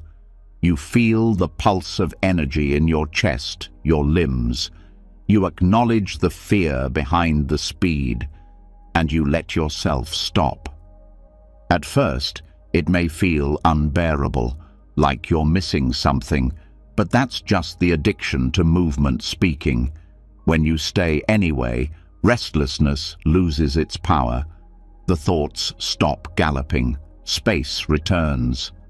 The fifth and final hindrance is doubt. This is not healthy curiosity. It's paralyzing uncertainty. The kind that says, you're not doing this right. This won't work. Why even try? It's a voice that erodes trust in yourself, in your path, in life. And when you believe it, your thoughts turn inward, circular, small. The way to face doubt isn't with answers, it's with presence. You sit with the questioning mind and say, I see you. You don't try to solve every concern, you breathe with them. You feel the ground beneath you. And in time, you realize that doubt doesn't mean stop. It just means pause, observe, continue. You don't need certainty to move forward. You just need clarity. And clarity comes from stillness, not strategy. What ties all 5 hindrances together is their power to hijack thought. They turn the mind into a spinning wheel, always searching, always reacting. But when you recognize them, not as facts, but as temporary weather, you stop being ruled by them. You start noticing their flavor. This is desire. This is restlessness. And in that noticing, you disarm them. You don't need to push them away. You just need to stop feeding them. Each hindrance leaves a trail in the mind. You feel it in tone, in tension, in the pull of your attention. The practice is to gently bring yourself back. Not harshly, not with judgment, with understanding. You breathe, you name the energy, you stay. And as this becomes your habit, the machinery behind negative thinking begins to fall apart. Thoughts that once controlled you now feel lighter, less sticky, more transparent. You start choosing how to respond instead of being pulled into old patterns. You develop what Buddhism calls mental purification, not through force, but through wise seeing. This changes how you experience yourself. You no longer think, "I am angry," or "I am scattered." You say, "Anger is here. Restlessness is present." That shift in language is a shift in consciousness. It means you are not the hindrance. You are the one watching it arise and pass. You can even begin the day with this awareness. As thoughts arise, ask, which hindrance is feeding this? And when you name it, something loosens. You don't make it personal. You don't spiral. You just return. And with each return, the mind becomes clearer, lighter, stronger. This doesn't mean the hindrances disappear forever. They are part of the human condition. But when they are seen, they lose their grip. When they are acknowledged, they stop hiding. And when they stop hiding, you stop suffering blindly. So the next time your mind feels heavy, busy, dull, doubtful, or hungry, pause, breathe, name what's here. And remember, the thought is not the enemy. The hindrance is not a flaw. It's just a signal. And you, in your awareness, are free to respond, not with fear, not with control, but with clarity. So after recognizing the hidden engines behind your negative thoughts, after seeing how desire, ill will, sloth, restlessness, and doubt quietly steer the mind, you begin to understand something much more important. Awareness alone is powerful. Naming the hindrances weakens them. But there's another step. You don't just see, you release. And that release, when done with care and not force, leads to something few people ever realize. Letting go isn't abandonment. It's not cold. It's not denial. In Buddhism, detachment, real detachment, is an act of deep compassion. This often confuses people. Detachment sounds like disconnection, like apathy, like giving up. But that's not what the Buddha taught. Buddhist detachment is not about turning your back on yourself. It's about holding your experience with so much kindness, so much wisdom, that you no longer cling to what hurts you. You don't abandon yourself, you abandon your need to hold pain in place. The confusion starts because we're conditioned to equate love with holding on. We think if we let go of a thought, a feeling, a memory, we're betraying something. But in truth, holding on is what keeps the wound open. Real compassion says, I love this part of me enough to not keep it trapped in suffering. I love myself enough to set this free. Thoughts come and go. That's their nature. But we cling, we replay, we identify, and the more tightly we hold, the more tightly we suffer. The voice says, if you let go, you'll lose yourself. But what you're really losing is the attachment to a version of yourself that was never peaceful to begin with. This is where detachment becomes healing. It's not that you push the thought away. It's that you see it, you care for it, and you release it, not because it's wrong, but because it no longer serves. You can love something and still let it go.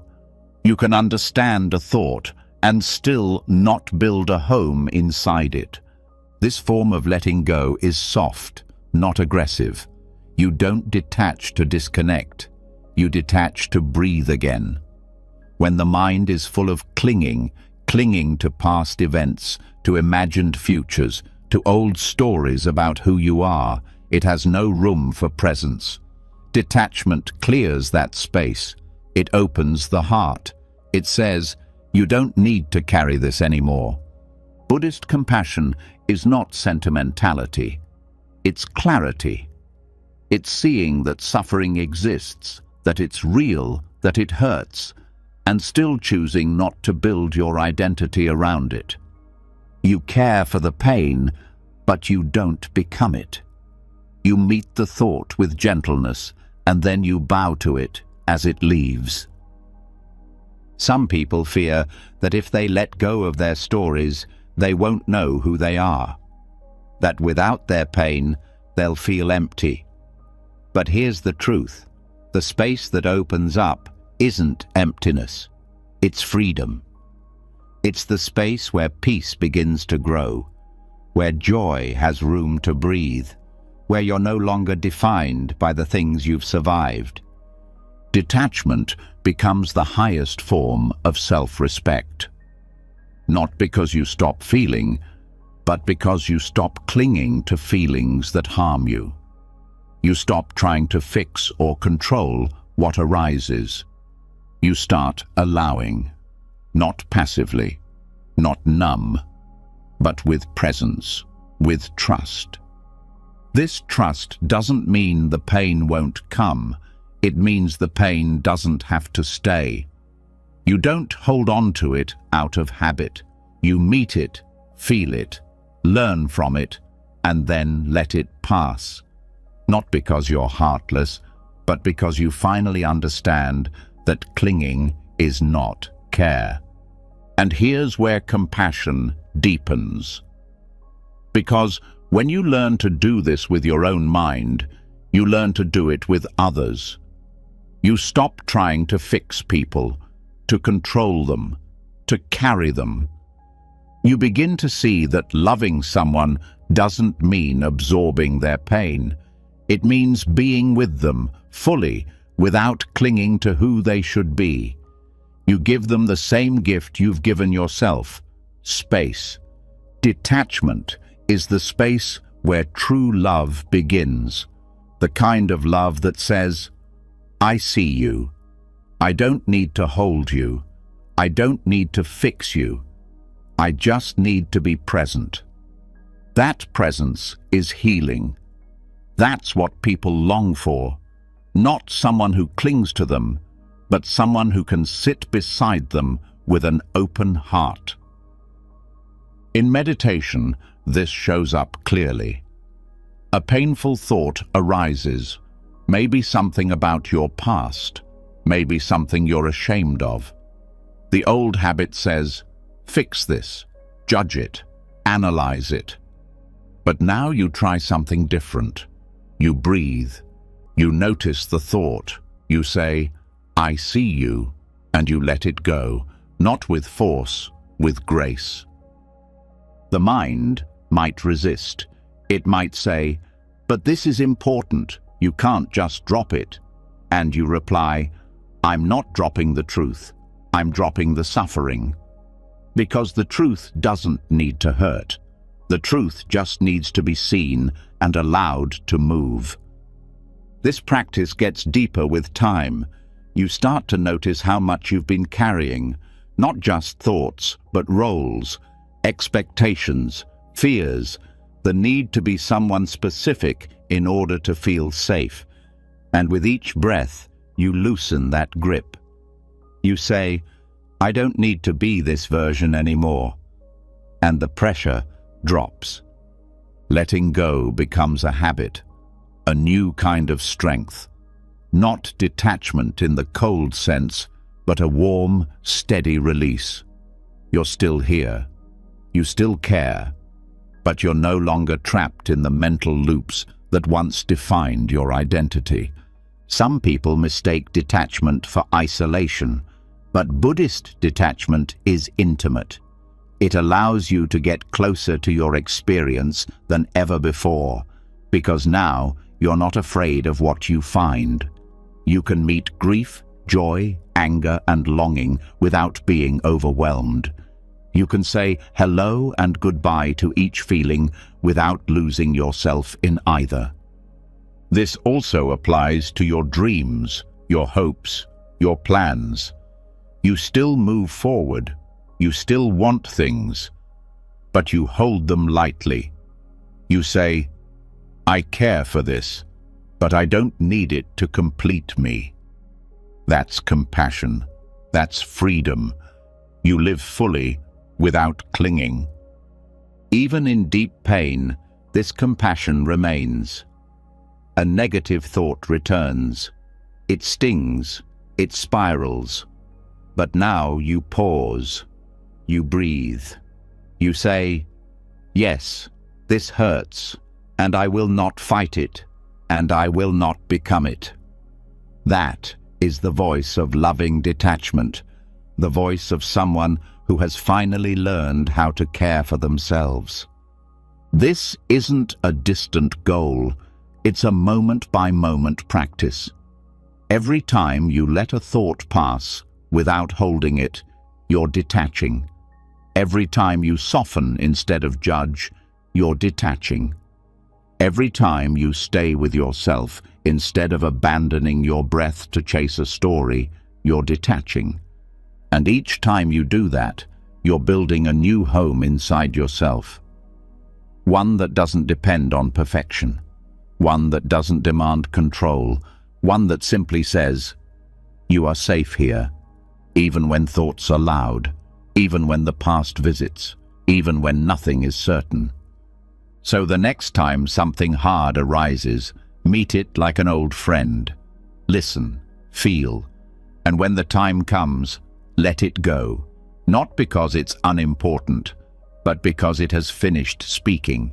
And when you let go, don't close the door. Keep it open. Let life come and go. Let thoughts come and go. Let yourself come and go without fear, without clinging. So once detachment is understood as compassion, once the pressure to carry and cling dissolves into gentleness, a different kind of silence begins to surface. Not the silence that comes from effort, but the one that was always underneath. Yet even in this quiet, there's something left to notice. A heaviness that doesn't feel like tension or resistance, but weariness. Not emotional exhaustion, not physical fatigue, something deeper. A kind of inner tiredness that follows the mind wherever it goes. This is thought tiredness. The exhaustion that builds when the mind thinks too much, for too long, about everything and nothing. And it's one of the most overlooked causes of chronic negativity. You may not realize how much energy it takes to think. Not just the conscious effort of problem solving, but the constant low-level chatter that never stops. Planning, predicting, remembering, defending, rehearsing, all of it consumes attention. All of it eats space. And when there's no break, the mind starts to wear down. Thoughts get heavier, emotions turn flat. Small problems feel large. The world begins to feel overwhelming, not because of what's happening, but because the mind is simply too tired to see clearly. Buddhism recognizes this as a subtle but serious obstacle on the path, not because it's dramatic, but because it's invisible. You wake up and the thoughts start moving. You check your phone. You respond to messages. You play out scenarios in your head. You reflect on things you said. You imagine future conversations. You try to control how you feel. You try to understand what others are thinking. All of it seems normal, but beneath that surface, the mental engine is overheating, and once it does, clarity disappears. This isn't about intelligence, it's about noise. Even a wise mind collapses under too much thinking. That's why clarity is often found not in the next thought, but in the space between them. The quiet moments when the mind stops reaching and awareness is finally allowed to rest. Chronic overthinking doesn't always feel like chaos. Sometimes it just feels like low-level frustration, irritability, fog, a sense that nothing's quite right, even when nothing's obviously wrong. That's the signal. The brain isn't broken, it's overloaded, not because it's weak, but because it hasn't been given silence. And this is where Buddhist practice becomes medicine. Not through analysis, but through rest. Not sleep, not distraction, true rest. A kind of inner stillness that doesn't require entertainment, stimulation, or effort. The kind of rest that only happens when thinking stops being the default state of existence. Meditation offers this not as a luxury, but as a necessity. It's not just about calming the nervous system, it's about uncluttering the mental field. It's about letting the mind drop into quiet, not to avoid life, but to restore the strength to meet it. Because when the mind is always on, it never gets to recharge. And when it doesn't recharge, every thought starts sounding like a problem. This is why silence isn't just peaceful, it's essential. But it has to be real silence, not just the absence of noise, but the absence of grasping, a full stop. A return to stillness that doesn't need answers, doesn't chase understanding, doesn't fix anything, just breath, just presence. In the beginning, this can feel strange. You sit to rest, and the mind starts panicking. You're wasting time. You should be doing something. This is boring. But these are just the last echoes of momentum. If you stay, if you breathe through it, the noise begins to fall away. Not because you suppressed it, but because you finally stopped feeding it. Thought tiredness is not a flaw, it's a signal, a message from the body and mind saying, please stop holding everything. And when you listen, something beautiful happens.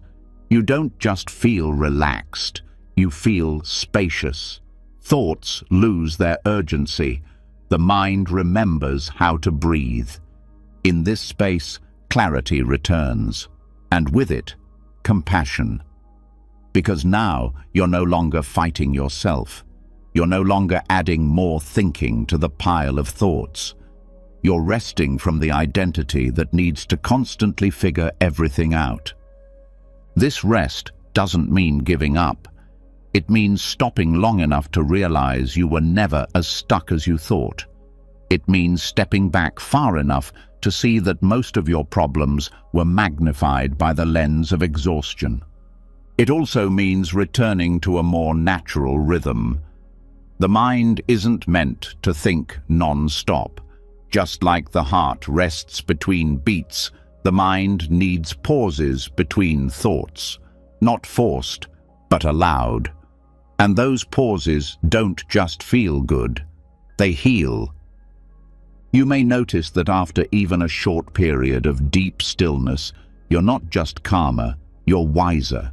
You speak with more care, you respond with more grace, you feel less reactive, not because you thought your way into it, but because silence revealed what thought had buried.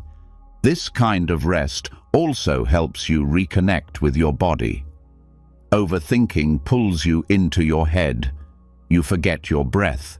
You ignore tension. You miss signals of hunger, fatigue, emotion.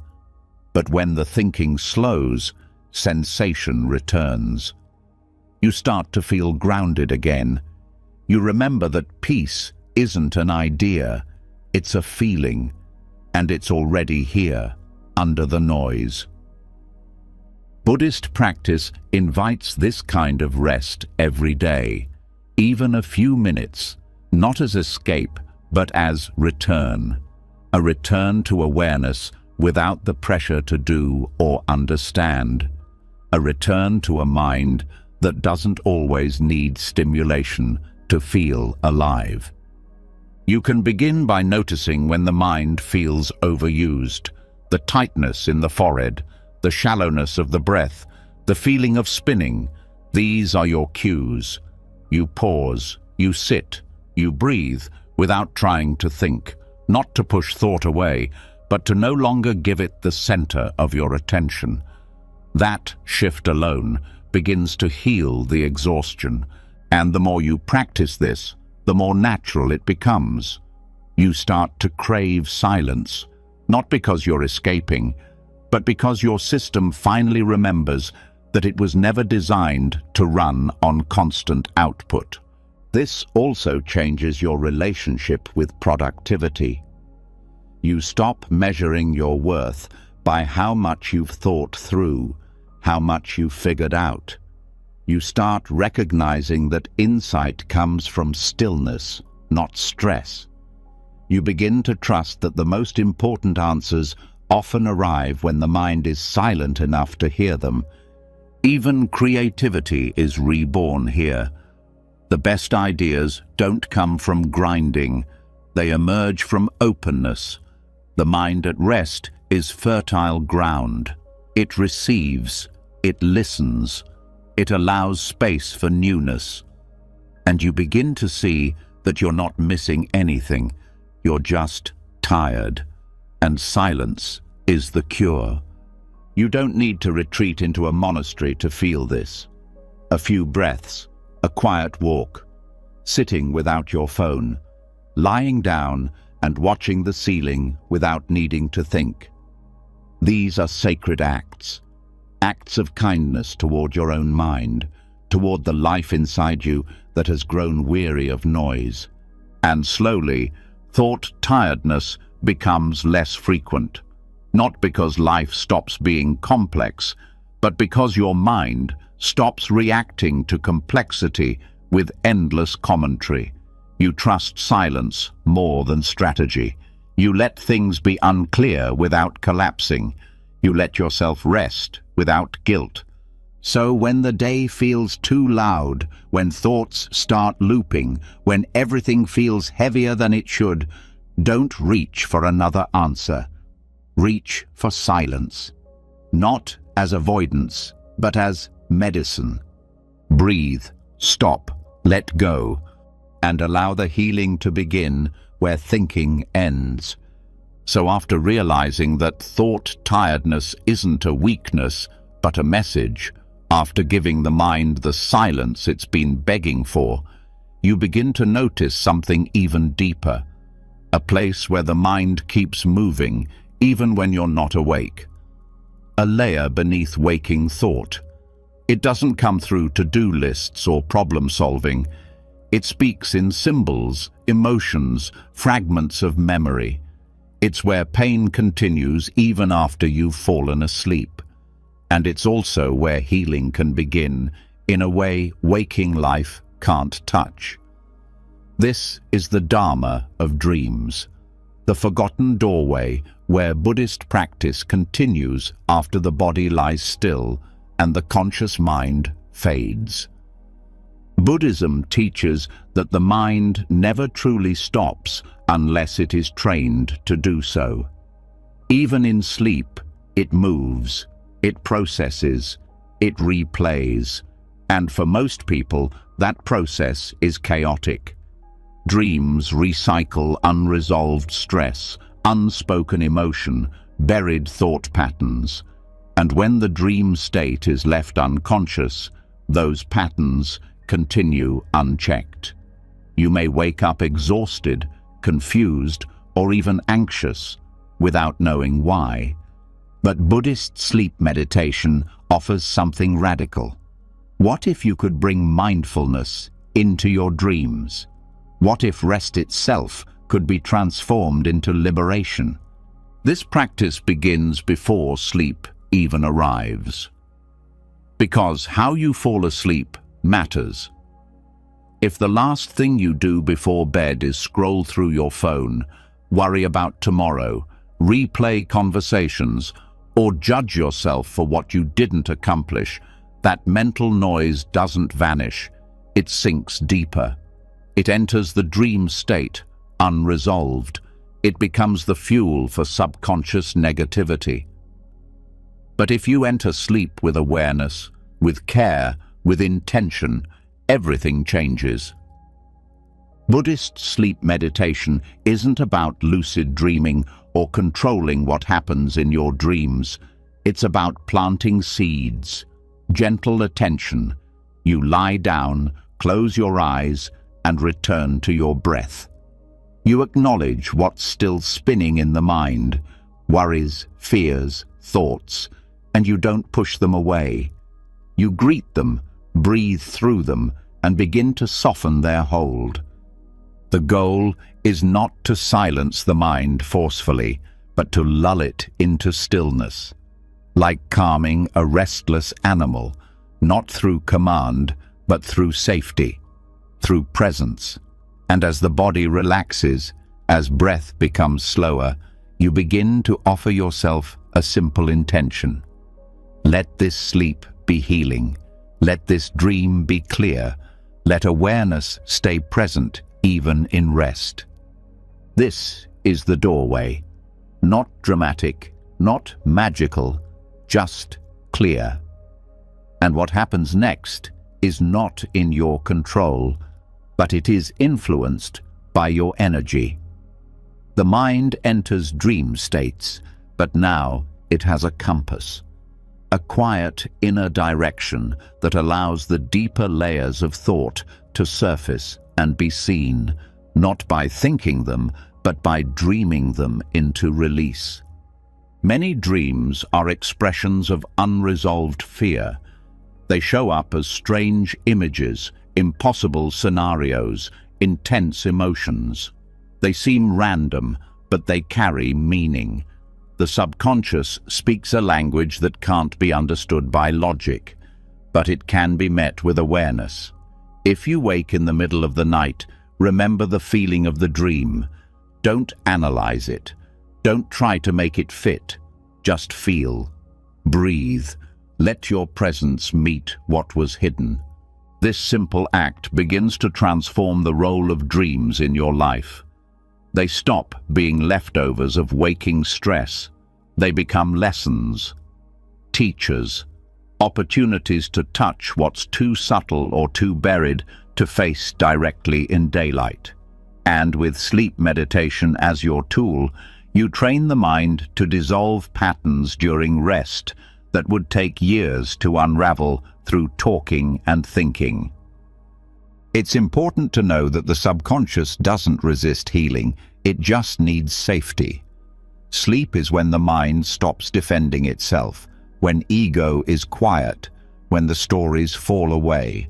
And that is the perfect time to let compassion in, to allow peace to reach parts of you that thinking could never access. You may find, over time, that sleep becomes lighter, not in depth, but in quality. You wake Not just rested, but clearer, more stable, less haunted. Because while you slept, something inside was processing, not through thought, but through attention without force. This is the work of sleep meditation, not to eliminate dreaming, but to guide it gently toward purification. One powerful practice is to recite a mantra softly in the mind as you fall asleep. Something simple, something kind. Not to chant your way into sleep, but to anchor the awareness. This mantra becomes the thread that stays with you as consciousness fades. It doesn't always carry into the dream directly, but it sets the tone. It tells the subconscious, you're not alone. You're being watched by love. Another practice is to release judgment around what the dreams contain. You may dream of things that feel dark, confusing, or even disturbing. That's okay. You're not doing it wrong. You're simply touching what's been waiting for attention. And now, it doesn't need to stay hidden. Let the images come. Let the emotions rise. Let them pass. Don't fix them. Don't decode them. Just let them move through the deeper layers of mind like clouds through sky. Eventually, a shift happens. You no longer dread sleep. You don't collapse into it out of exhaustion. You enter it with reverence, with awareness, with the same care you give to your breath, your body, your waking life. Because now you know, sleep isn't a break from practice, it's part of the path. And with that shift, the boundary between waking and dreaming begins to soften. You wake up with insights you didn't try to create. You move through the day with less mental weight. You find that certain repetitive thoughts have simply dissolved, not because you conquered them, but because you released them during sleep. This is how subconscious negativity begins to clear, not by willpower, but by making peace with the unconscious. Buddhist sleep meditation offers that bridge, not to dominate the dream world, but to love it, to let it teach, to let it heal. And the best part is, this practice doesn't require perfection. It doesn't matter if your dreams are vivid or vague, if you remember them or forget them. What matters is your intention, your attitude, your willingness to fall asleep not as a way to escape life, but as a continuation of presence. Each night becomes sacred. Each moment before sleep becomes an invitation, not to think more, but to feel more deeply, to rest more fully, to let the mind be rebalanced, not through effort, but through surrender. So tonight, when you lie down, pause. Let the breath slow. Let the mind rest in kindness and whisper silently to yourself. Let whatever comes be held in peace. Let whatever needs to leave be released. Let this night be soft. And sleep will answer. After walking through these teachings, after breathing with pain instead of pushing it away, after letting thoughts come without building them into prisons, after discovering that the self behind the noise is not fixed but fluid, you've done something extraordinary. Not because you tried to win over your thoughts, but because you stopped believing they were your enemy. You've seen that silence is not emptiness, but peace. That non-reaction isn't weakness, but wisdom. That detachment is not abandonment, but care in its purest form. You've been guided through the noise behind the noise. You've seen where thoughts begin, before they even have shape. You've stepped into the echoes of old emotions, seen their patterns, and stopped feeding them. You've looked at the inner critic and realized it was a ghost, passed down, not born within you. You've watched thoughts morph like shapeshifters and learned not to chase them. You've unraveled the loops created by habit, by karma, by conditioning, and instead of resisting, you've responded with stillness. You've stood calmly in the storm, let silence be your mirror, broken the secret pact with identity-based thinking. You've walked alongside doubt without needing to run. You've spotted thoughts that were never truly yours and released hidden wants pretending to be needs. You've practiced samatha. You've released the need to fix and returned to presence. You've seen how thoughts return when karma stays and how to clear them through awareness and compassion. You've hosted your mind like a guest house instead of a courtroom. You've breathed through pain using Tonglen, turned dreams into teachers, and found rest in places the world told you to avoid. This wasn't about fixing yourself. It was about remembering what you were before the noise. A quiet strength, a clear awareness, a presence untouched by thought. And if any part of you feels lighter right now, even slightly, then know this: you've already started. The work doesn't end when the video stops. These insights, these tools, these practices, they are seeds. And each night, as your head touches the pillow, they will grow, quietly, naturally, in silence. If this journey touched something in you, if even one lesson opened a door in your heart, leave a comment below and write, "Silence is my strength." Let's see who made it to the end. Let's see who's awake, even while asleep. And if you haven't already, subscribe to the channel and turn on the bell. Not for noise, but for more reminders of peace. Thank you for walking this path tonight. Sleep well, sleep aware. And when you wake, may your thoughts be quieter, your heart softer, and your mind free.